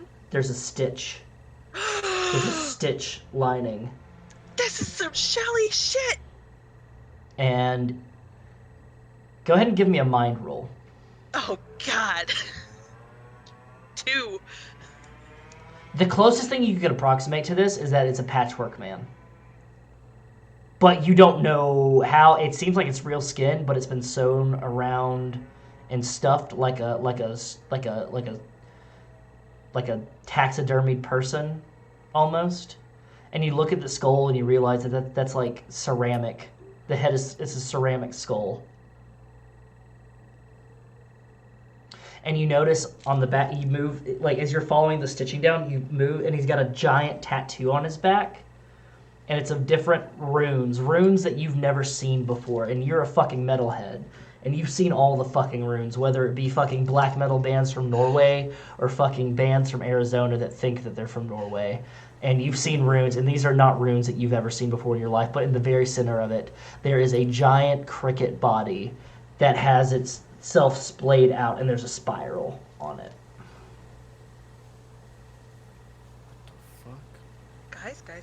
Guys, I love you both, but I would never ask this of you in any normal situation.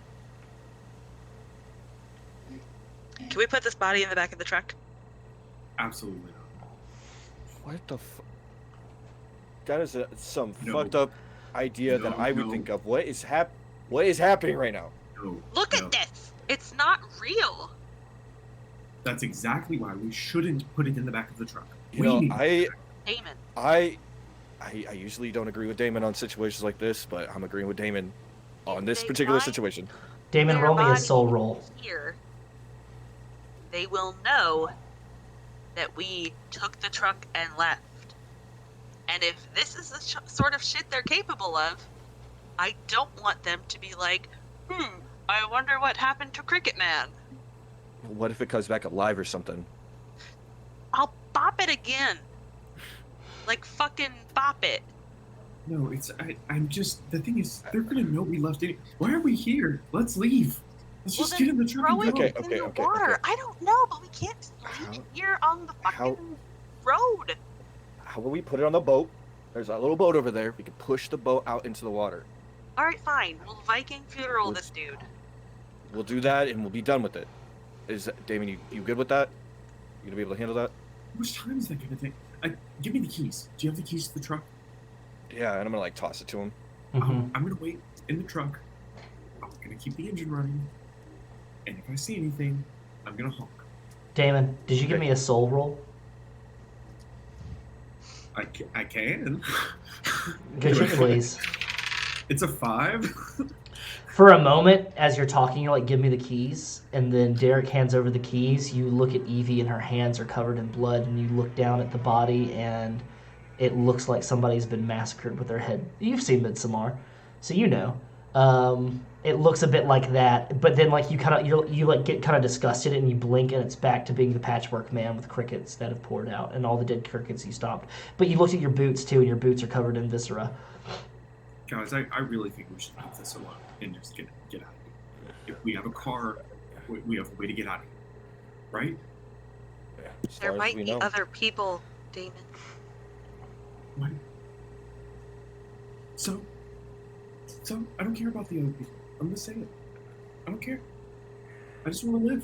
I want to see my girlfriend. I want to get back home. I'm not even worried about Tyson. Who? Terrance. Sorry. Stressed. Tyson chicken. Fuck. What are y'all doing? Clock's ticking. That wailing's still happening. It sounds like it's getting closer, Derrick.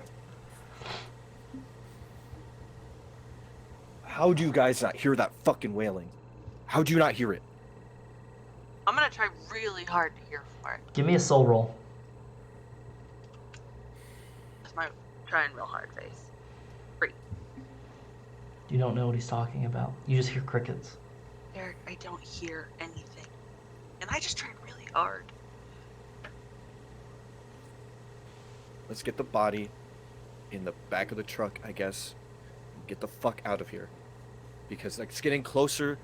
I don't know how many people are coming. And I don't want to be here anymore. I'm done being here. And I'm not suggesting we keep this dude. I'm just saying we don't leave it here where they know he was gonna go. It's fine by me. It's fine by me. And I'm gonna like try to I'm gonna help. I'm gonna grab the other end. Really quickly, he's actually quite light. Pick him up, and do you put him in the back of the truck, or you put him in the boat? Back of the truck is fine. Pop in the back of the truck. And I'll sit in the back and I'll just chuck him out when it's convenient. Yeah. Damon starts up the truck. And Damon, where are you driving? I'm not driving anywhere until they get back in. They're back in. Everybody's in the truck. Yeah. Derrick gets in the passenger seat with a shotgun. Basically, man, I think we just turn this around and follow the path. It seemed to be a path that led us here. Follow the path, just turn the truck around, follow the path. Turn the truck around. Okay, I can do this. Yeah, I can get us out of here. You have the shotgun? Oh, shit. I almost fucking forgot. I'm gonna hop out and grab the shotgun real quick. Make sure it's with me. Derrick, you look up towards the cliff face, far down the coastline. It's not close to the road that you're trying to drive out. And you see people standing on the edge of the cliff. And they're all wearing normal clothes, but they have on wicker helmets that look like cricket heads. As I'm going around, because it was by the driver's side, I'm gonna start like slamming on the hood of the car. Damon, get ready to go. Get ready to go. Once I'm in, just fucking drive. And I'm gonna grab it and like run back and like jump in, slam the door. I'm gonna whip this thing around as soon as he gets in, and as best I can, and then follow the path just like you said. Give me a mind roll, Damon. It's a 5. I feel okay about that. I feel pretty okay. It's been a while, but you've driven a stick before. And you kind of managed to work the clutch and everything like that. It's an old truck. And you are able to maintain speed while not over-rolling this truck over on curves as you start going back the way you came. You come up to the town, and there's nobody in the town streets. But you see hanging up in front of all the businesses and all the houses, wooden placards hanging on doors that have a spiral painted into them. And as you guys were driving away, you saw that there's those people with the wicker grasshopper helmets on, or cricket helmets on, walking towards you. And you start driving past, and you drive past the Metal Festival. Do you go back to the Metal Festival campgrounds, or do you go back to the road where you came in? Assuming we're going back to the road we came in, Damon. Yeah, I mean we're trying to leave the island. You're leaving your stuff behind and everything like that, and you drive past the sign that says Solemn Vale. Can you give me a mind roll once again, Evie? Yeah, I wanted to dump the body outside of the tea shop if I could. You do that, yeah, easily. It's light even for you, and you go and you push it and it hits the ground and there's a sick crack as more crickets pour out of it. Mind roll was a 4. Mind rolls is a 4. As you drive past the sign, you look back towards where you saw that plastic bag and that tarp hanging up, and you see an old woman with white hair, stringy white hair around her shoulders. And she's same one that I saw when I took the picture. In the viewfinder, but you're not taking the picture anymore, and you just see her nodding her head towards you all in the truck. As the truck's racing, and you get towards the causeway, Damon, how could you forget about the causeway? As you pull up to the causeway that is submerged in water. It's still high tide. It's not low tide. And you can see the mainland. It's about a mile across the water.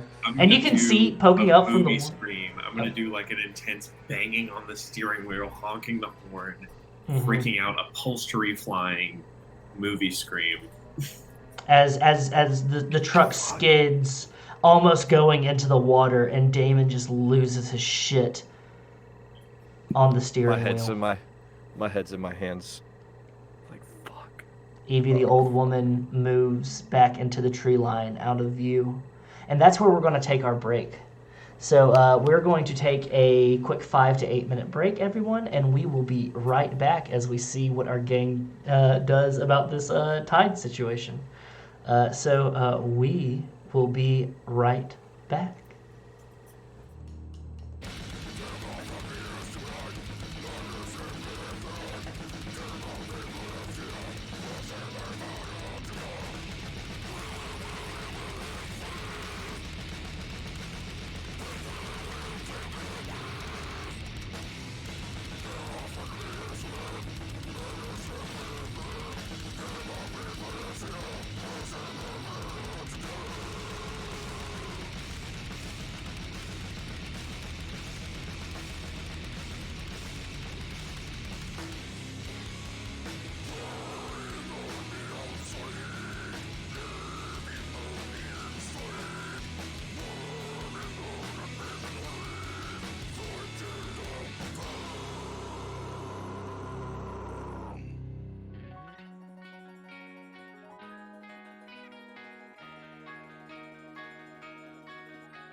Hello, we're back with more Run to the Hills, Solemn Vale.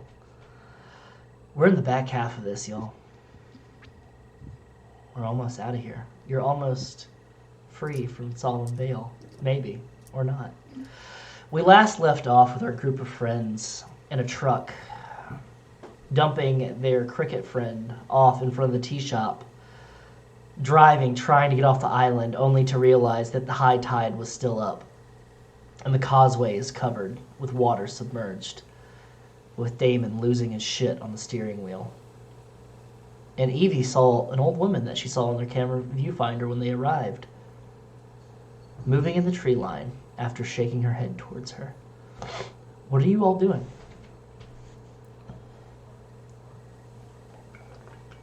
Well, I'm sitting in the truck, Mm-hmm. the bed of the truck, rather. Yep. So I'm going to kind of bump the window and let them know Mm-hmm. that I saw somebody. Can we swim?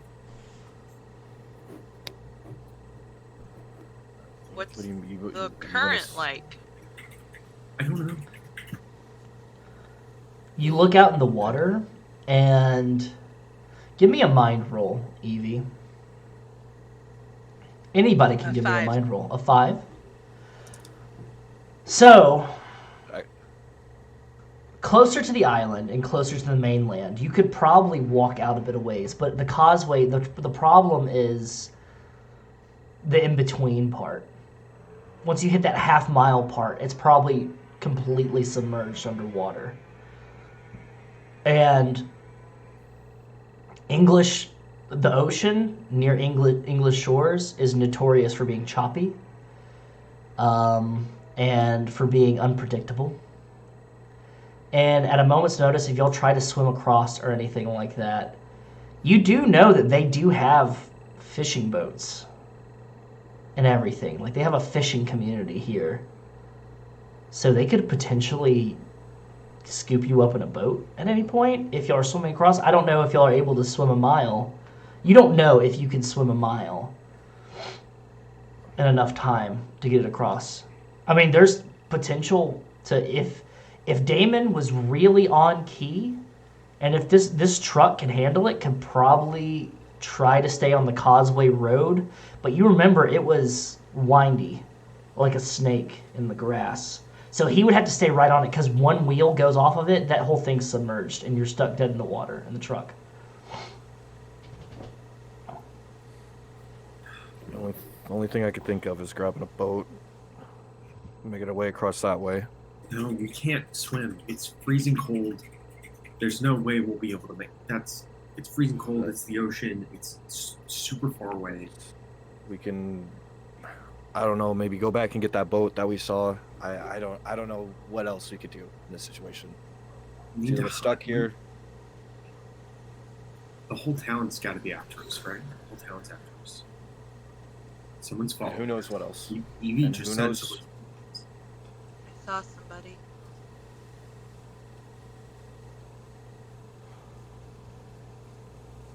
We're fucked. We're so fucked. We need to hide. Where are we gonna hide? It's just maybe we can drive the truck off the road and go into the woods and turn the headlights off and lock the door and just wait it out until the tide's up. You don't think they'll find us? I These people live here, man. Like, have another choice. I don't know what else to do. I'm gonna check my phone again. See if Terrance has gotten back to me at all. There's a Or has voicemail. tried to contact me at all. There's a voicemail. Ooh, I'm gonna wanna listen to that.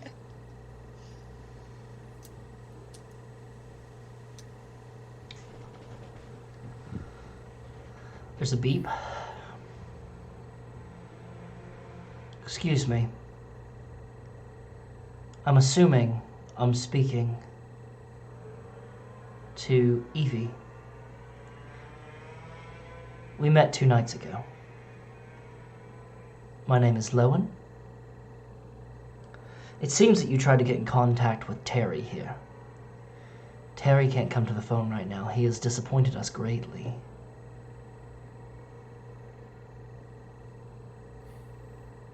You lot were supposed to play nice. And you didn't. Now you hurt us dearly. So we're going to find you. No matter where you run, no matter where you hide. We're going to hunt you out like hunting dogs, chasing after rabbits into their holes. We're going to grab you. We're going to skin you. And we're going to use you for whatever means necessary to make sure that none of the filth like you metalheads get off these shores. You could have just played along.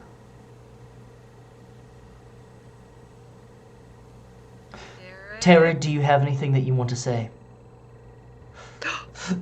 Fucking go. Just fucking go. Hide. They can't find you. Just fucking go. Fucking. Oh, fuck. And then you hear a hitting, and he goes, that was ill-advised. If you want to turn yourself in to make sure that Terry isn't hurt, you're more than welcome to come to my family's manor. I believe you know the way. No one will accost you. That is, if you do turn yourself in. Have an excellent day. Beep.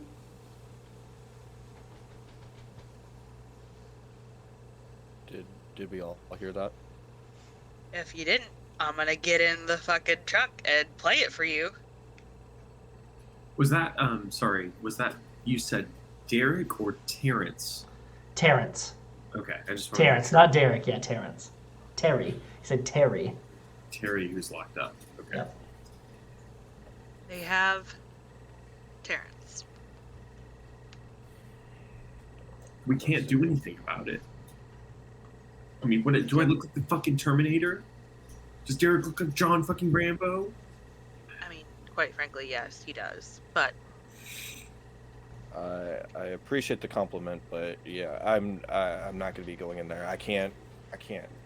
We can't. Like this. What the? fine. What? Fine. If you guys are not brave enough to go save our friend, I'll do it myself. And I'll jump out of the truck. Hop out of the truck bed. Where are you heading? I don't know. I'm just heading back on the road. Walking down the road. Back towards town. We can't let her. Damon's gonna God, get they're out gonna of the car. black bag me, aren't they? Damon's gonna grab the keys, throw the parking brake on because he's a responsible driver, Mm-hmm. Of course. slam the door as he gets out, and start marching, trudging through the mud towards Evie. And I'm gonna take the gun out and follow. Against my better judgment right now. Damon, hey Damon, wait up.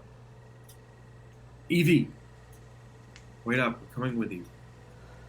I don't want you guys to get hurt or be scared. So if you want to wait for me here, that's fine. But I cannot, in my good conscience, hear what I just heard and leave Terrance here to suffer. No one's gonna do anything on their own.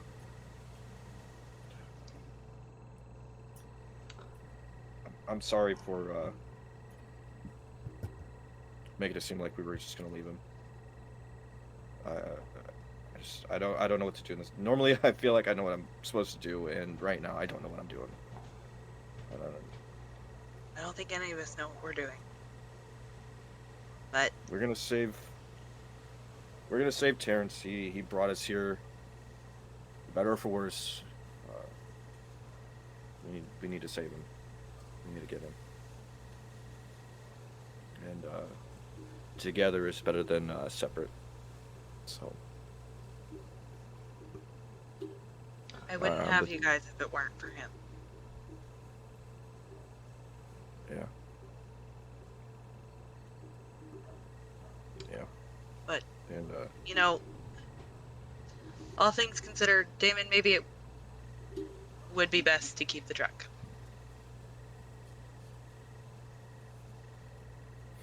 So we have a quick getaway should we need one.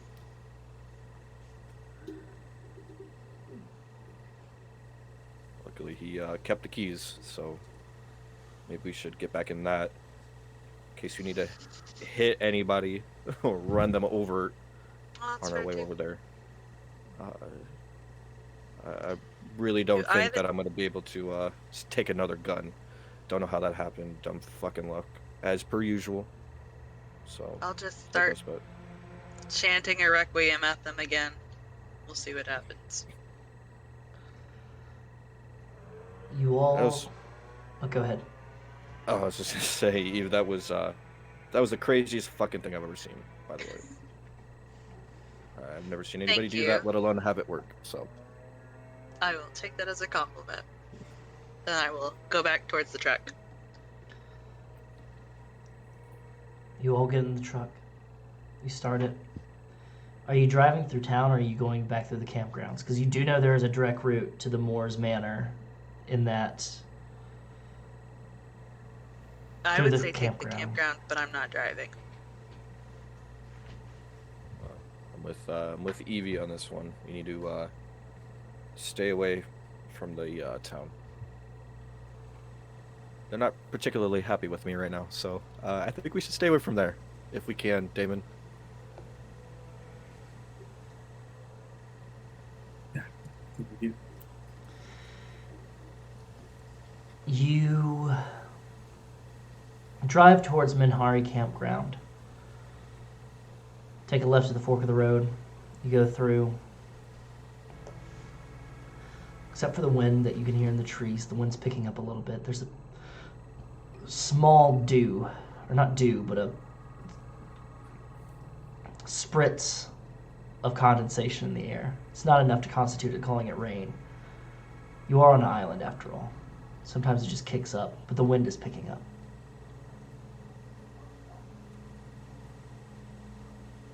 You start making your way through the campground, and you all notice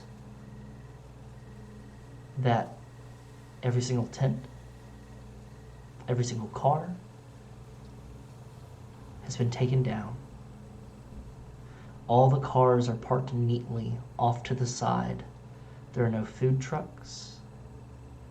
There are no stages. They're all packed up. In the past 2 hours that you have been running from in the village to the coast, across the village again, back, sitting, talking, it seems that this town is quite busy. Busy indeed.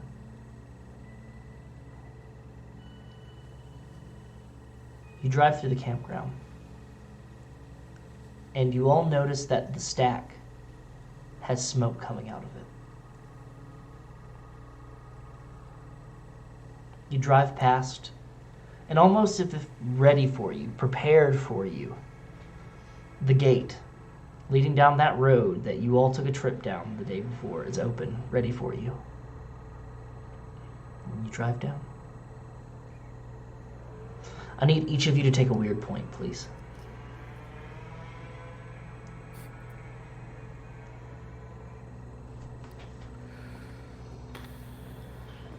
Getting close, man. How we all feeling? God. Fill her up. Yeah, I'm at 5, bud.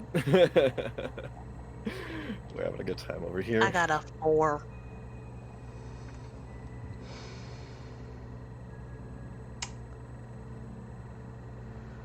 The trees move, leaves. It's overcast. There's no brilliant light shining through, no god rays or anything of that nature like the day before. There's a sense of dread in your stomach.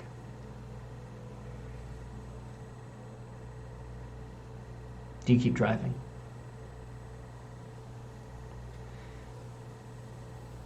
You start pulling through, and you start seeing the trees start to thin out after about 30 minutes of driving. does it really take this long to get across this island? It's just an island. And you start to see a hill with 3 different manors looming over, equal distance apart from each other. And you can see smoke rising from the back of them.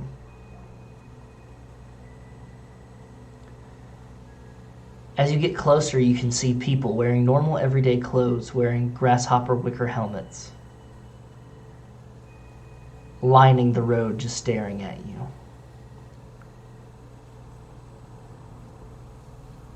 You drive up to the gates that lead to these 3 manor houses.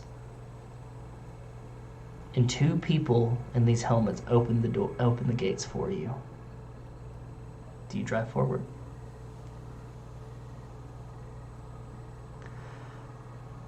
You pull forward, and you can see they're a coat of arms with different filigree, but each of them have the same spiral rune. Each of them have a grasshopper involved. Some have fish. One of them has fish on them. The other one has livestock, cow and chickens on them involved with their coat of arms. The other one has trees and wheat involved over each of these manor's doorways. And there's a fountain in the center with a cul-de-sac in between. Or like they're in a cul-de-sac kind of arrangement with a fountain in the middle. You see, standing outside the Moore's Manor is Lowen, not Lowell, wearing nice tailored pants, riding boots, button-down shirt that is perfectly rolled up the sleeves to just beneath his elbow, and just the right amount of buttons open. You could almost mistaken him for a romance novel lead if you saw him. And he's got a scythe in his hand. And he is flanked by large gentlemen wearing grasshopper wicker helmets. Some have clubs. One has a shotgun. And he's just smiling at you, waiting for you to get out of the truck.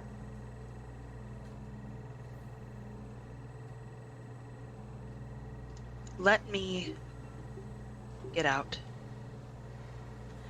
I brought you all here. If things start to go south, get the fuck out.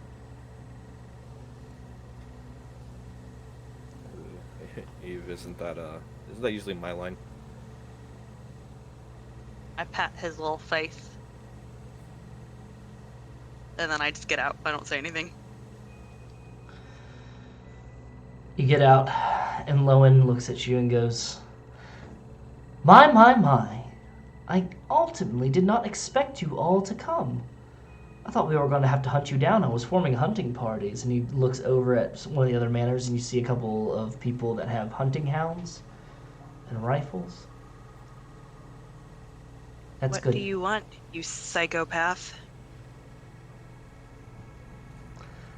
Please don't throw words around like that, especially when you don't even know me. Sure, if we sat down and had a conversation, you'd see that I am not a psychopath one bit. Yeah, that's, this masquerade party is, nobody told me I needed to come in costume. Please do not mock our way of life. It's not very PC of you, is it? Where is Terrance? I can take you to him. He's waiting for you. I would like him to be here. He's resting. But we can take you to him. I came to you. Yes. Now you can bring him to me. Okay. We can bring him out here. If that's what you want. I would like to see Terrance, please. He looks over at one of the ones with the club and goes, Go get him. And they wait a moment, and it's kind of a stark moment as you can see people staring at you, Damon.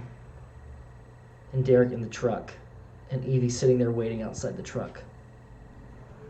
Lowen standing there with a scythe. Lowen is still standing there? He's just standing there. What?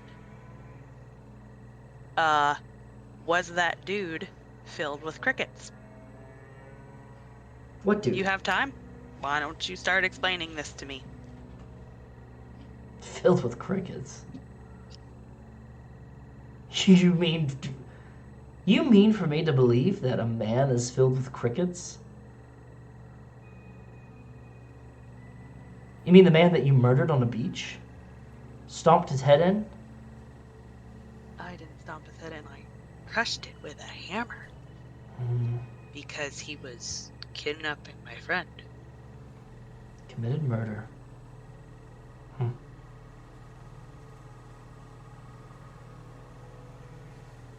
Lowen, I gather that you think you're very smart. But I promise you, if you are trying to cross me, you're a buffoon. I don't think I'm more intelligent than anyone else around here at all. Well, then you would be right, because these people are idiots. I was quite terrible at school. But I will tell you one thing that I am. I am blessed. I'm blessed to be from the right bloodline. I'm blessed to be an important person on this island that cares about the people that live here. Yeah, you care very much about your brother. My brother? Oh, you mean Terry? We're just old schoolmates. Terry's brother now, on the other hand. You want to talk about an idiot. Though, he did manage to get everyone to drink that delicious juice. Made things so much easier. It wasn't delicious. It was chalky and disgusting. Wait. You drank some? Looks like your little tricks don't work on everybody. How did you... And then the door opens, and you see, with rope tied in front of his hand, Terrance, with a bloodied lip and a black eye, being led out by gentlemen of the club, pushed. And he gets pushed beside Lowen. He looks kind of dazed, like he just woke up. While that's happening, I kind of glance back at the guys in the truck. Yeah. Well, yeah, what are As soon y'all as I two see doing? Terry- we were just watching at that point, but as soon as Terrance comes out, I am getting the fuck out of the truck. With the gun still, by the way. I'm drawing a sigil in my notebook. I'm tearing out a piece of paper and drawing a sigil. Can you give me a soul roll, please, Damon? And I will, I'm going to add 2. Ooh. So I'm going to go down to 5. 5 left.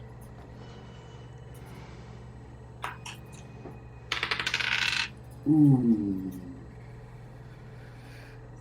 It's an 8. It's an 8. You take Hell yeah. the proper amount of time and care to draw this sigil. Getting ready. And Lowen looks at you, Derrick, and goes, "That is a handy shotgun you've got there, lad. Smart. It's one of yours. Did you notice how many barrels it has?" Doesn't matter as long as it shoots things, I would imagine. And he looks around at the people around him and goes, "You lot are in quite the pickle. I'm in a very forgiving mood, though. You haven't caused me too much undue stress. Haven't made too much of a mess of things. We can still proceed as planned. We'll do a trade. You get Terrance for your friend there behind the wheel." No. Why? We get Terrance, and that's it. You two mean nothing to us. You're not special at all. Hell, Terry isn't even special, and he kind of nudges Terry with his boot a little bit. So Terry kind of loses his balance, and Terry looks at him and goes, Evie, what are you doing here? I told you to run." And he goes, "So, we'll give you the boy wonder here for him. Or we killed a lot of you and we take him anyways."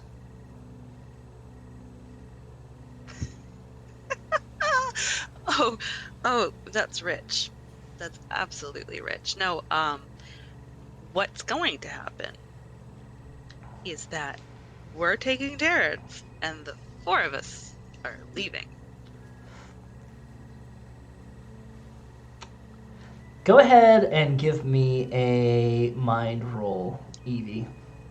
I still have several mind points left. Mm-hmm. I'm going to use another one. Perfect.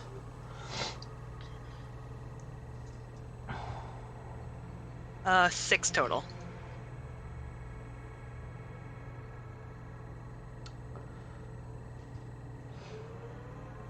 He looks over at Terrance and he goes, "They really do love you, don't they?" Is that something you've never felt before? I feel it every day. Yeah, it shows. He takes the scythe and he cuts Terrance's bonds with it. And he goes, "All right. Go." But you're walking back. We're walking? We have a man behind a wheel. You're walking You back. plan on stopping us? I'm giving you what you want, Evelyn. Nobody calls me Evelyn. I'll call you Evelyn. I'm giving you what you want. So, you're going to get out of the truck, you're going to turn, and you're going to walk your happy American asses off of my island. And you're going to get to the causeway, and you're going to swim across. And if you survive, you survive, and if you don't, you don't. But we're going to leave it up to the island to decide. And then you hear behind him all the cricket-headed people go, "The island."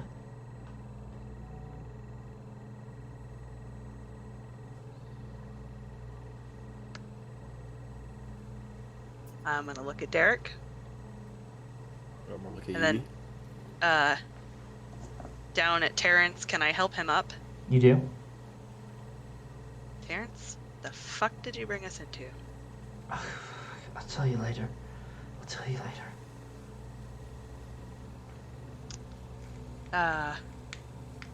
Is Damon, are you still behind the wheel?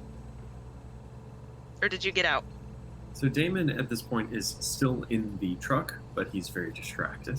Yeah, he's drawing an intricate sigil. You can just see his head down, and he's like you've seen him so many times before. He's like doing his little Damon things. Alright, now I have to decide if we're gonna jump in the truck and say book it, or if we're actually gonna walk away.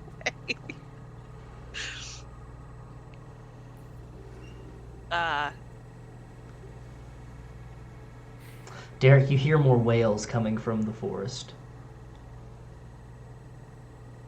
And then you realize that they're also coming from right beside you, and you see over to the next of you, you see there's a little stone outlined hole with an iron grating over it. But it seems like they're coming from there. I'm gonna look at Evie. I'm gonna look at the grate. Hey, Eve. You can take that. Do I hear it now? Don't hear a thing. I don't know what you're talking about. And you're The starting grate. to scare me. The grate on the ground, Eve. What about it? Let's just take that. Can we Carlos is right please now. stop whispering and talking and just go ahead and go? I'll be one man Lowen? down, but someone will be willing to give themselves up. Lowen? You don't have any friends, do you?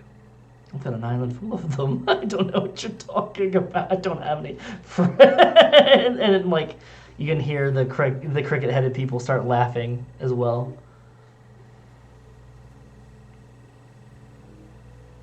I'm gonna. I didn't think so. I'm gonna. As this is happening, I'm gonna go like bend down and reach and open up the grate. See if I can open up the grate. It is fucking locked into that stone, but you can hear the wailing louder, and it seems the wailing's coming from the grate.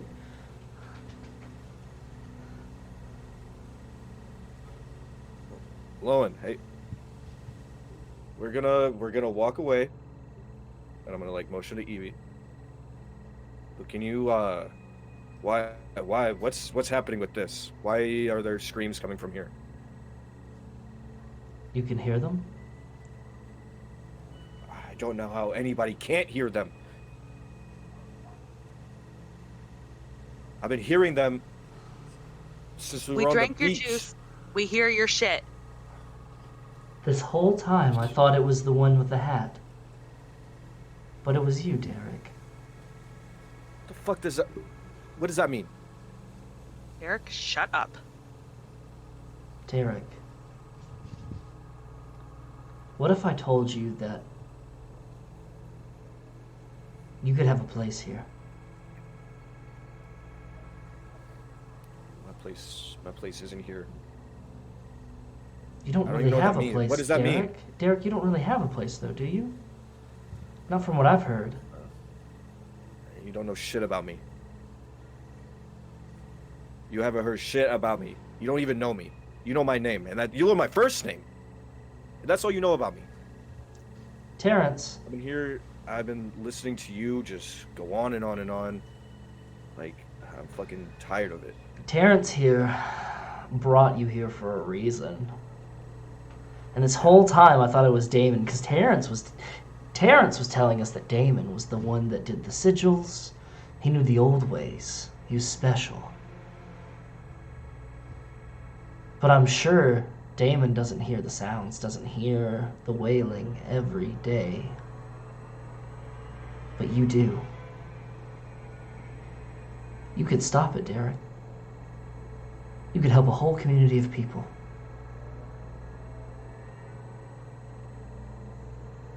You could have purpose. You can't put that on me, man. Don't try to put that on me. And he hands the scythe over to one of the people in the cricket-headed mask, and he goes, Derrick, Terrance told us all about your family. And it's tragic. You could let go of all of that. All that pain, all that anger that you have inside. I did a long time ago. Terrance hasn't seen me for a long time, man. Don't try to use that against me right now. And Terrance goes, Derrick, I'm sorry. I'm sorry.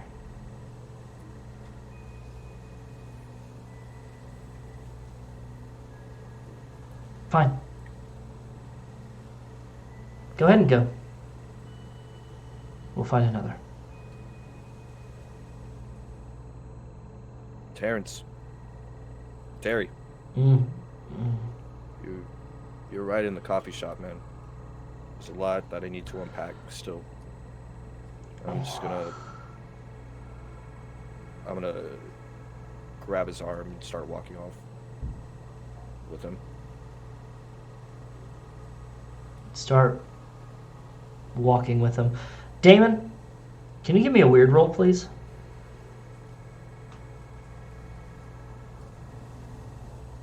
It's 5d6, brother. Thank you, brother. That's a 17. 2 6s. 2 6s. Yeah, I don't know if that's good or bad. I feel like it's bad. What was your intent with this sigil? So my intent with the sigil was to give everybody who's trying to cause harm to us some really, really bad luck. Like, and I imagine that magic manifests as a tree falling when it's not supposed to, or power going out when it doesn't make sense, or your shoelaces being untied when you tied them. That sort of thing. The rain starts picking up. And the wind starts whipping a little bit. And you see Derrick walking off with Terrance. And Evie standing staring at Lowen. And Lowen's just kind of looking disappointed.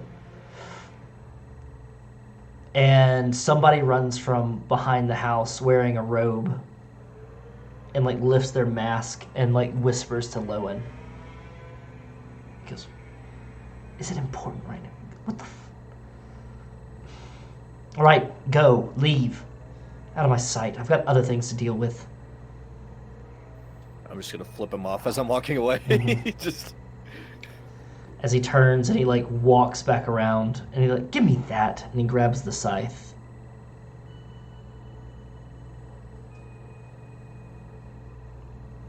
Damon, Evie, what are you doing? I'm still standing in front of the truck watching to make sure he actually walks away. He walks into the house. Alright, cool. There's no reason for us to not take the truck then. I'm gonna take the sigil and wrap it around a cigarette and Mhm. light the cigarette so that I can burn it quietly Mhm. without anyone noticing. Perfect. And I'm going to follow Derrick. Get on the truck. Are you driving or are you walking? Walking. I'm assuming. You were in the truck, so I didn't know. I'm walking. I'm getting walking. That's what they said. You guys are gonna walk because I have to walk. You start walking back. Terrance is limping with Derrick. Damon's following behind with a cigarette, and Evie's coming up close behind. Y'all kind of group up as y'all are walking back through the forest. It's starting to rain a little bit heavier now. Terrance goes, I'm sorry. I'm sorry. I'm sorry. The fuck was that, Terrance? I thought I could... I thought I could trick them, and I thought if I brought enough, then it would appease them, and they could just leave you alone. And why just us, Terry? Why? because you're my And mates. what the fuck happened to everybody else? They're...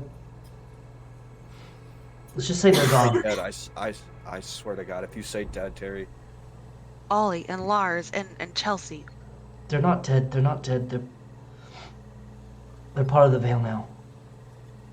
So that's What who. the fuck does that mean, That Terrance? means they're part of the Vale now, and I didn't want you to be part of the Vale. That's why Then why?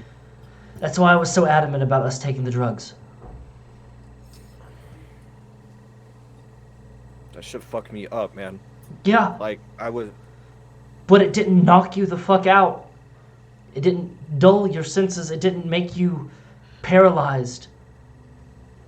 So, wait a minute. Why did you invite us here if you knew shit was gonna happen? Because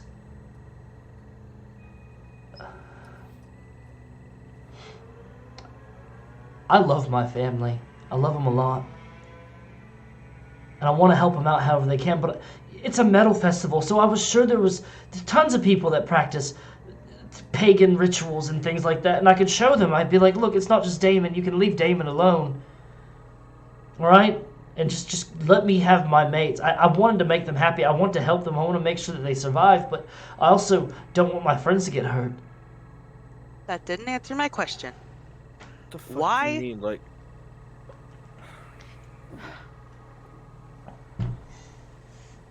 Because I love you all, but I love my family, all right?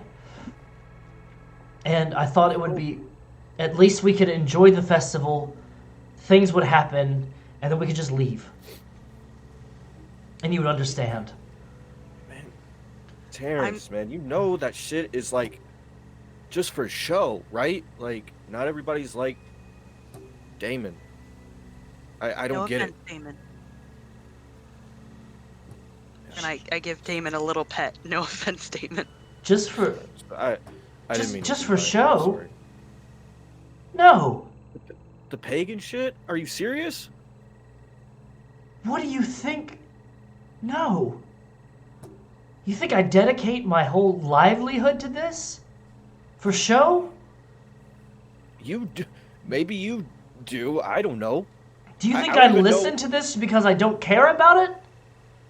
We all care about it, Terry. But what about the other 100 people that were here? Do you think they care about it the way that you do? Or I do? Or They're here, aren't Damon? they? Because they like to party. They didn't come here to become a part of the Vale. They came here to enjoy music and then go on with their goddamn fucking lives, Terrance. And they get to enjoy their lives and their music here now. They don't get to hurt anymore. They don't get to... Not on their They don't Not get on to their have... terms, Terry.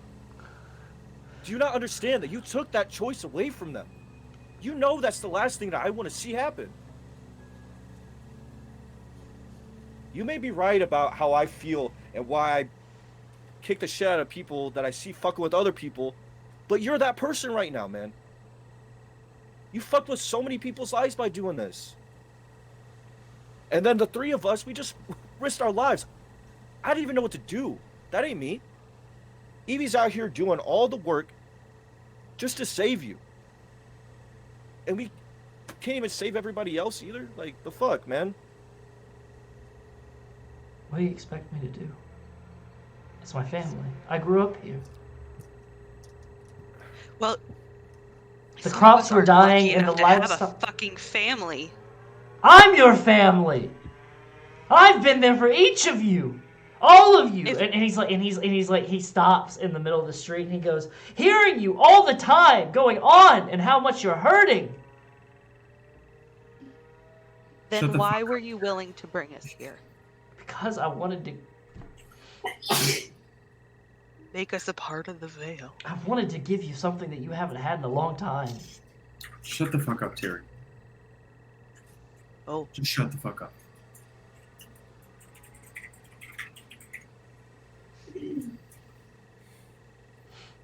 I'm gonna swing on Terrance. Go ahead and roll body. I got a 4. He's not suspecting it, and you just cold cock him, and you feel a break in his jaw, and he goes, "What the fuck?" That's what you get, man. You're lucky it's me and not somebody else. and you don't even know. You don't even know what's going on with all of us. You haven't talked to us. You don't know what's going on with... My eyes linger on Damon a little bit longer than they should. Any of us. What do you think You don't know I what you was could doing? have taken away from people. What do you think I was doing for the past years? Few years when we weren't around. Do you think I was traveling the fucking U.S. like I said I was? Yeah, I Because of- tend to believe what people tell me when they're my friends. I fucking trust them and shit. And honestly, man, at this point, it doesn't even matter. I was checking on you. I was following you. I was making sure. I was making sure. Following me?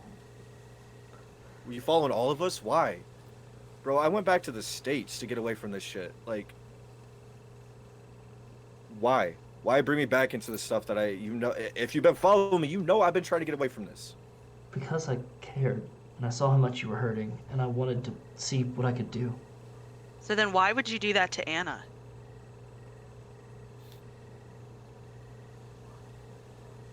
Because Anna doesn't deserve somebody like Damon. What? What did you do to Anna? I didn't do anything to Anna. Anna's fine. She's probably watching Gilmore Girls or whatever. But if they had taken Damon... They weren't gonna hurt Damon. They were just gonna take a We don't little know bit of that. his blood. That's it. Terry? You hurt me.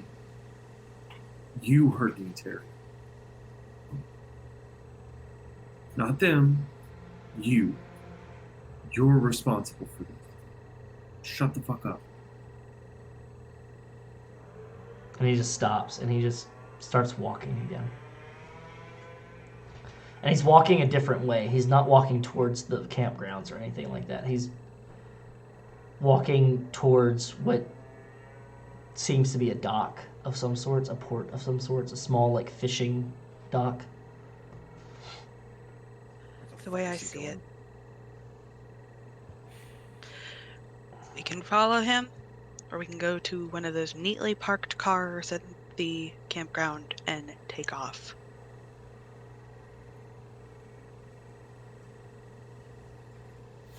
Let's get out of here. Yeah. He's home anyway, right?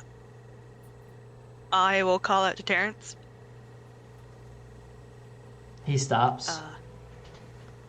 If you aren't with us, then that's done.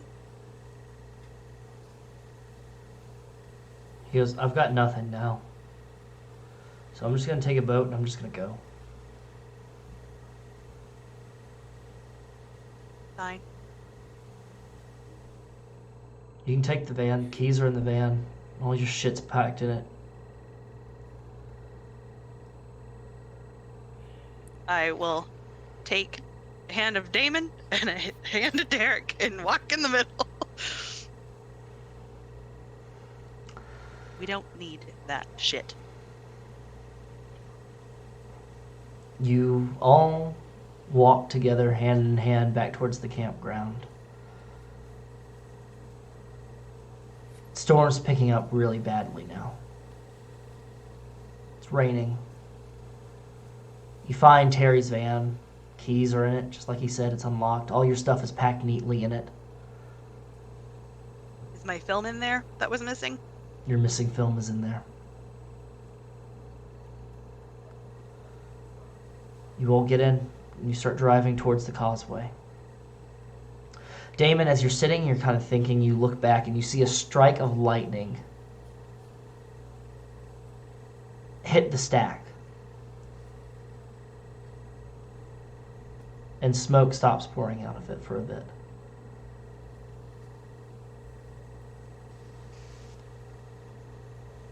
You get to the causeway and you wait for about an hour, 2 hours. Finally, the tide gets low enough for you to drive across. And you make your way back towards London. After the events of this, what do each of you do? I just want to say, while we were waiting for the tide, I'm gonna speak up and be like, hey, Evie. Yeah. I lied when I said I didn't know about that voicemail, or at least what it meant. I don't remember sending it, but there was one good thing, I guess, that came out of this, and I don't know what's gonna happen after this. But I just want to say I'm sorry. That night at the pub, when when I left, and you're with this guy, and what was his name, like Todd or something like that, and I became that guy, you know. Fucking that night, it was like, fuck, that was like one of the last nights that we were gonna be together, you know. And there's a lot of things I wanted to tell you that I just never got a chance to, and I was so mad that at myself, so mad at Todd. He was kind of where I wanted to be, and you know, I snapped, beat the shit out of that guy, man. After that, it was so hard to look at myself in the mirror, and that's why I left. That's why I never talked to you. That's why I never talked to Damon. I just left. I shouldn't have been that guy, and I should have talked to you, and I should have told you about what happened. Like, I don't know what happened with you guys after the fact, but I shouldn't have done that, and I'm sorry. So everything that's happened, I'm sorry. Because that could have been it, you know, like that could have been it, and I took that from you. Clearly things didn't work out, and I'm sorry. You're an asshole, Derrick. Yeah,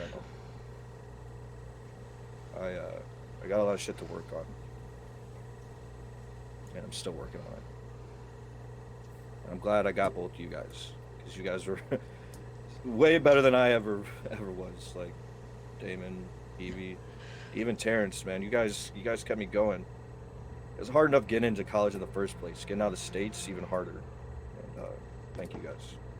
Thank you. I appreciate both of you. I really do. I'm gonna pet Derrick's little beard and then give him a little smooch. Giving the people what they want. Giving the people what they want. I don't deserve that, but thank you. Like, truly. And Damon, you're good, man. You did good. Seriously. I'm gonna put my finger on his lips. Just shut up. I must smooch him again. The camera pulls back and we see the van crossing the causeway. The screen goes black. And we see a 1 year later. Ooh. What have each of y'all done in the past year since your time in Solemn Vale?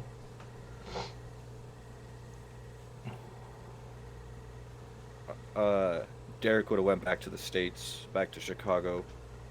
He would have taken Terrance's advice.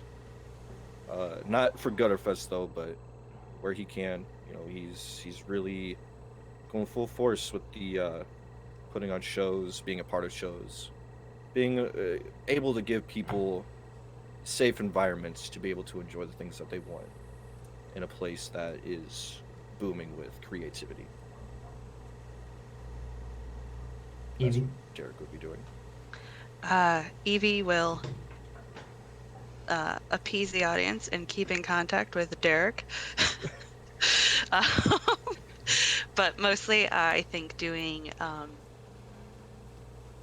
some artwork that would be inspired by the horrors that were taking place, if nothing else, then as an outlet for, like, if I don't put it down on paper, it didn't happen, and it definitely happened, and those people that are gone now deserve to be remembered, and possibly finding an outlet in creative writing as well, or music writing, and writing some badass metal albums for somebody who wants to buy it, but not performing the music because Evie can't carry a tune. Damon. So Damon has found some confidence in himself after the events that transpired.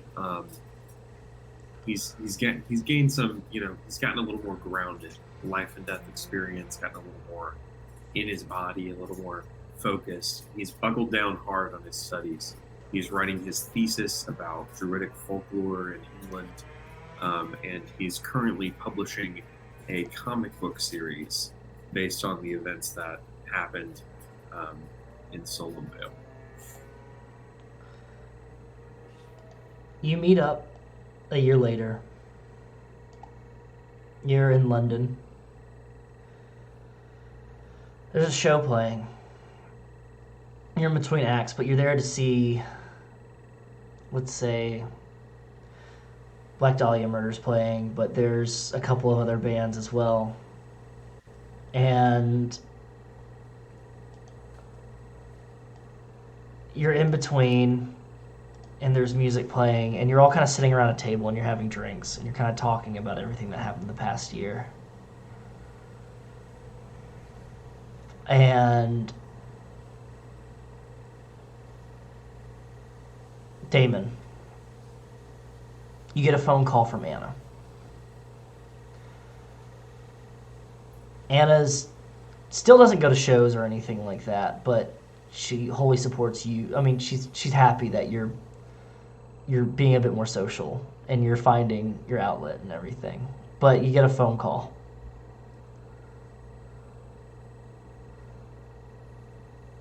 Hello? Hey, can you hear me? It's really loud up there. Sorry, I'll step outside. You gotta step outside. And it's kind of raining a little bit. You walk up the steps. It's a decent sized venue, but it's still underground, one of those underground places. You walk up the steps, and you're standing outside, and you can see some people smoking outside and everything. Raining. It's a little bit busy on London Street, but it's still quieter out here than it is in there. And Anna goes, "Oh, hey, I was wanting to check on you, make sure everything's okay." Yeah, everything's fine. I'm just hanging out. How is everyone, by the way? I haven't talked to Evie in a while, so I was just wanting to see if they're doing okay. They're good. Evie's good. Derrick's good. Yeah, they're healthy. Good, good. I just wanted to let you know that we got a weird package in the mail. Okay. Is so a weird package worth calling about? Yeah, because it wasn't really directed to any of us, except for you. It wasn't the Chewy order. It wasn't the Chewy order. No, it wasn't the Chewy order. I wouldn't have called you if it was a Chewy order, but it was like in this weird kind of like parchment, kind of wrapped in a parchment thing, and it had like these weird drawings on it. And so I kind of opened it because I was like, well, if it's one of his things, then I want to set it up in his like office and everything for him. Don't. Um, What weird drawings? Like wait. well, there's like a spiral and like some weird like chicken Don't scratches touch all that. over it. Don't touch that. Well, it's nothing weird or anything like that. It's just flyers for some show that's coming up next year. What's it called?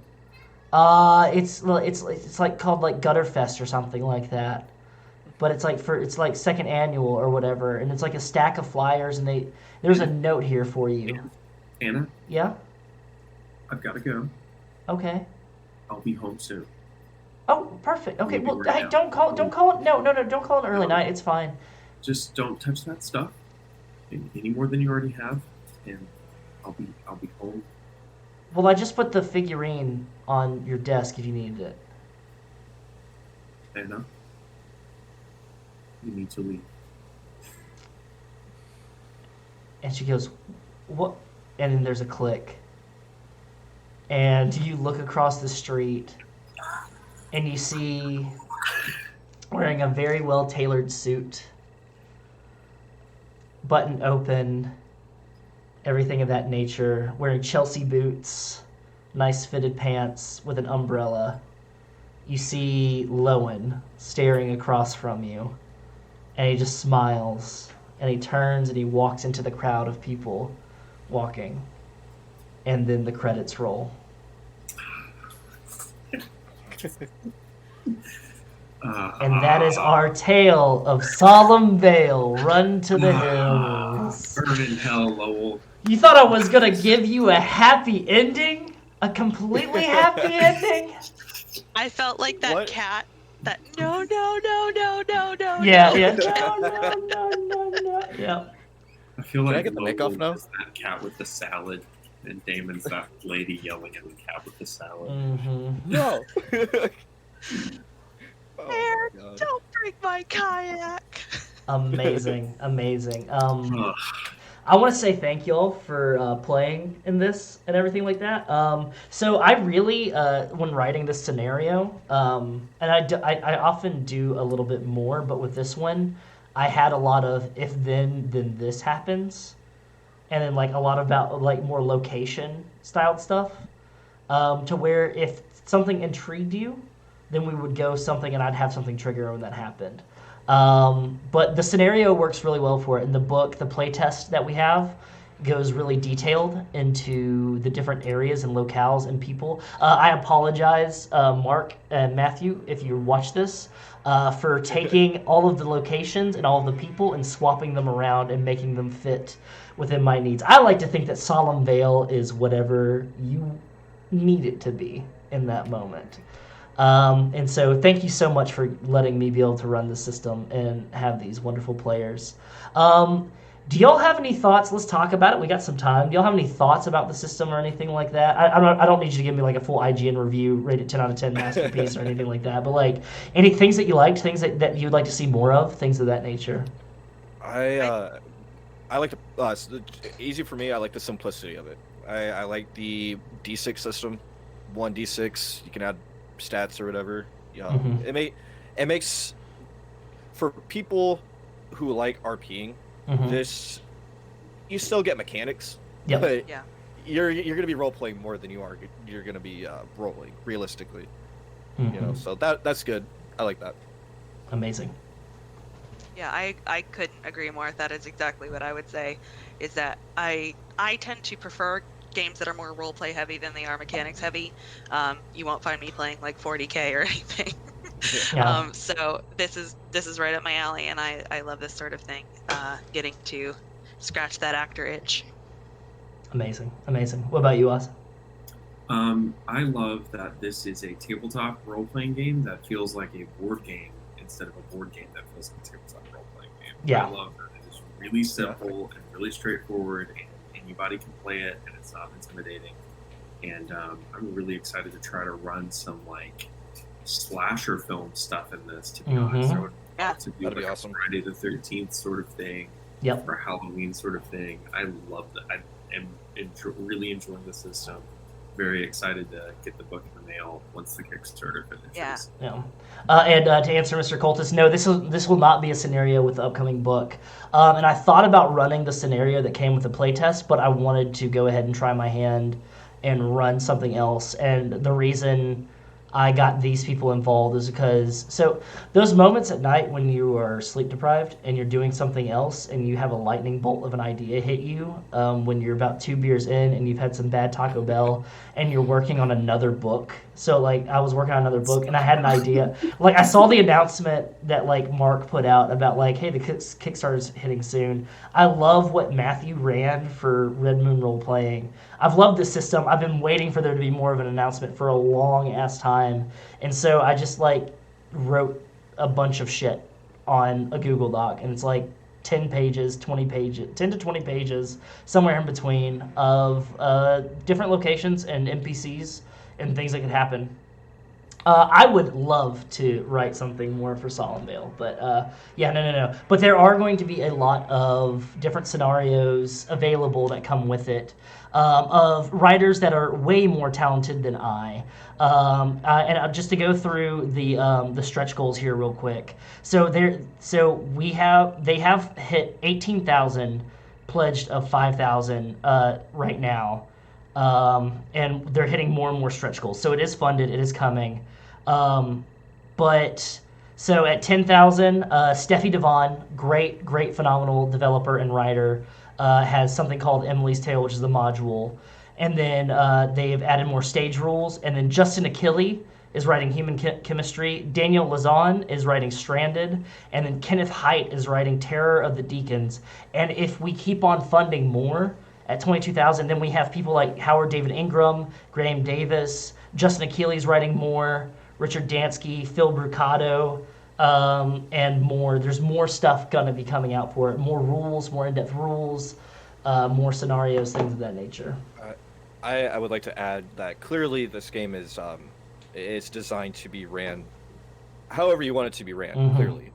You don't have to stick with like the Midsummer Wicker Man vibe that we were kind of, in ourselves. Yeah. Literally, it sounds like it is so diverse in its mechanics, and it gives the ST the freedom to do things that would be outside of the norm for the whatever the norm would be for this, or even the players, they can do things that are different. Yeah, like I said, my husband writes horror stuff, and I think this would be great for like the Southern Gothic vibe as well. Agreed, completely agreed. Yeah, I mean, just as long as it's a Solemn Vale, it doesn't matter where it's at or what's going on. Like I said it during a Metal Fest, and I just had to make some stuff, some rationalizing some stuff and everything like that. But yeah, no, I love it because we had a session 0 where we talked about like lines and veils and stuff like that, and we built our characters. But it was so easy. It's literally you take 15 points, you move them across your attributes, and then you pick different facets if you want to, and that's it.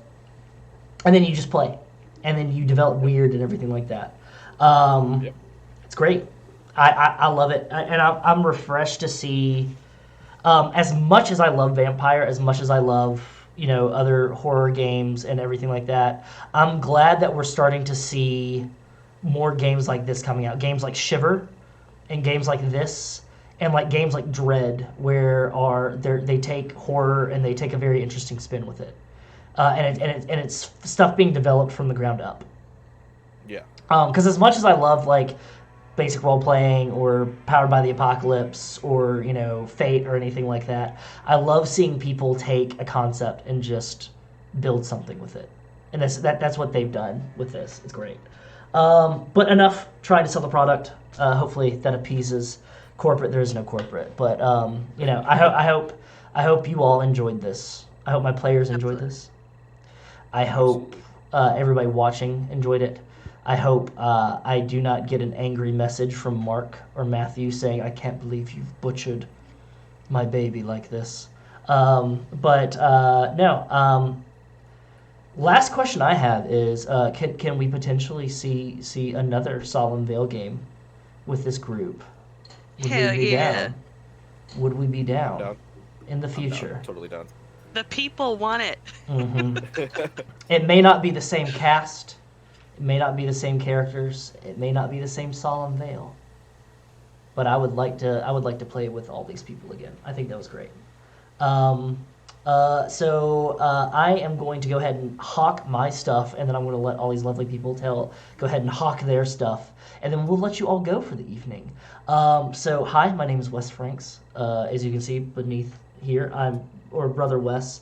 I am the founder and creative director of Carrion Comfort Studios, Twitch stream, as you're seeing here now, and some other stuff. And we've got a lot of great stuff in the pipeline coming down that I can't wait to announce. Some stuff I need to talk with a person involved here in this chat a little bit more about because I'm excited about it. We do tabletop role-playing games. We have a Discord. We have a Patreon. We have a YouTube. All of my video game plays. All of our round tables that we had about LARPing and building a community and culture and horror across different cultures. Can all be found on the YouTube. If you want to see me get scared at Alien Isolation, that's there. Or if you want to watch Kingdom Hearts: The Interstitial War or anything of that nature, Rage Across Birmingham, any of that stuff, it's all there on the YouTube. Speaking of Rage Across Birmingham, the finale for Rage Across Birmingham is coming this Saturday. And then we have another game taking over that slot. Heart, The City Beneath, or Descend to Drumbeats. If you like Darkest Dungeon or Annihilation or anything like that.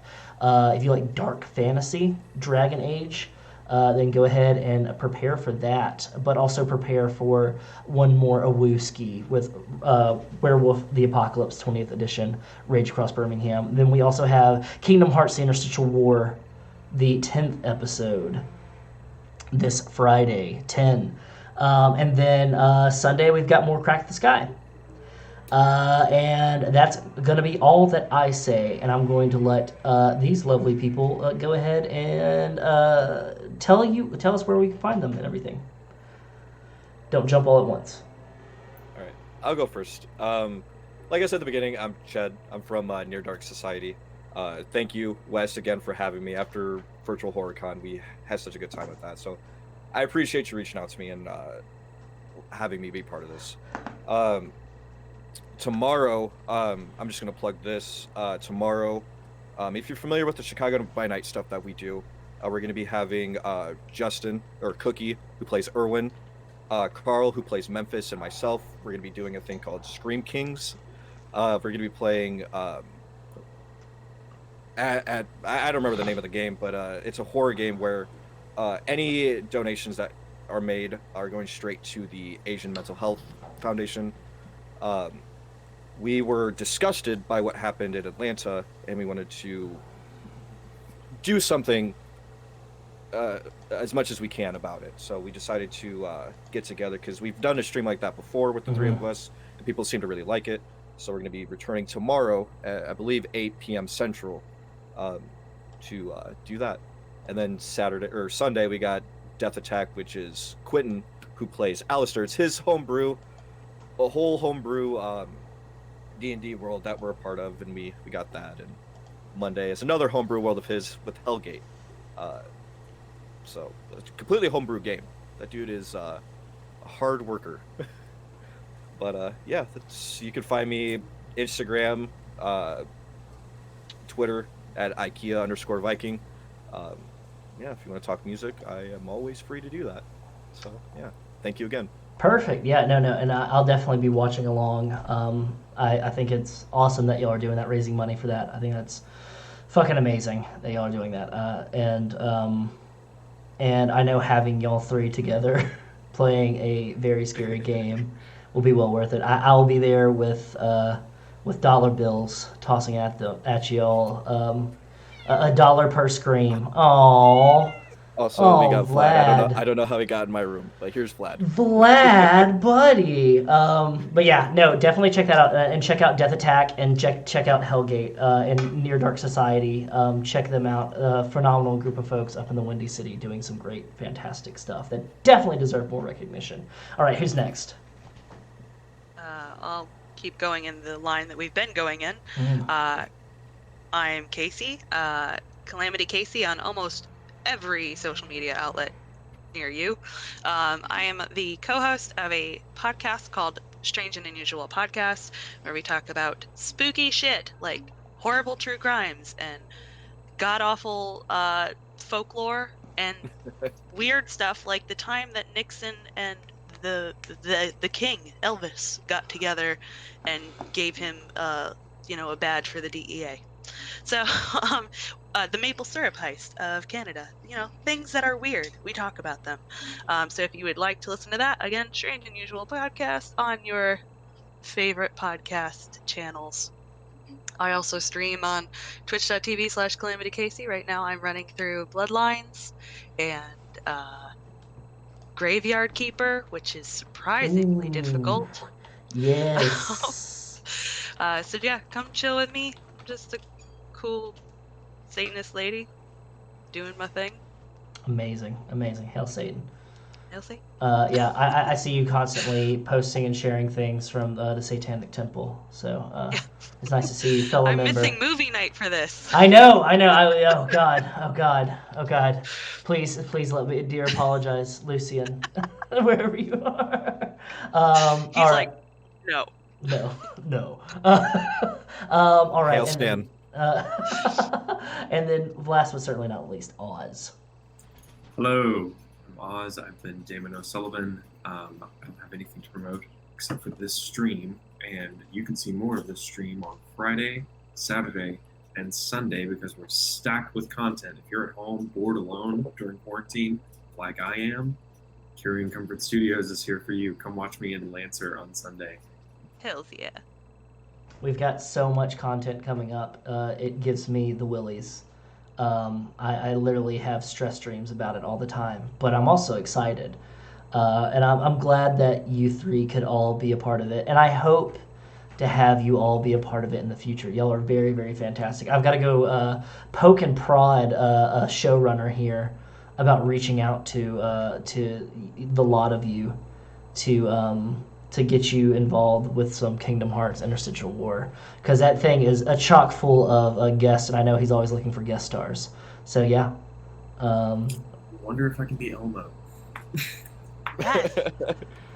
Disney owns Elmo. He did mention that he wants to get your Elmo voice. I told him, I was like, instead of having King Mickey, you need to have Elmo, and it's either Elmo and then because I do a Kermit voice, and so I was like, you can have me be the Xehanort, and then have or Elmo be the Xehanort, and then Kermit be the King Mickey version.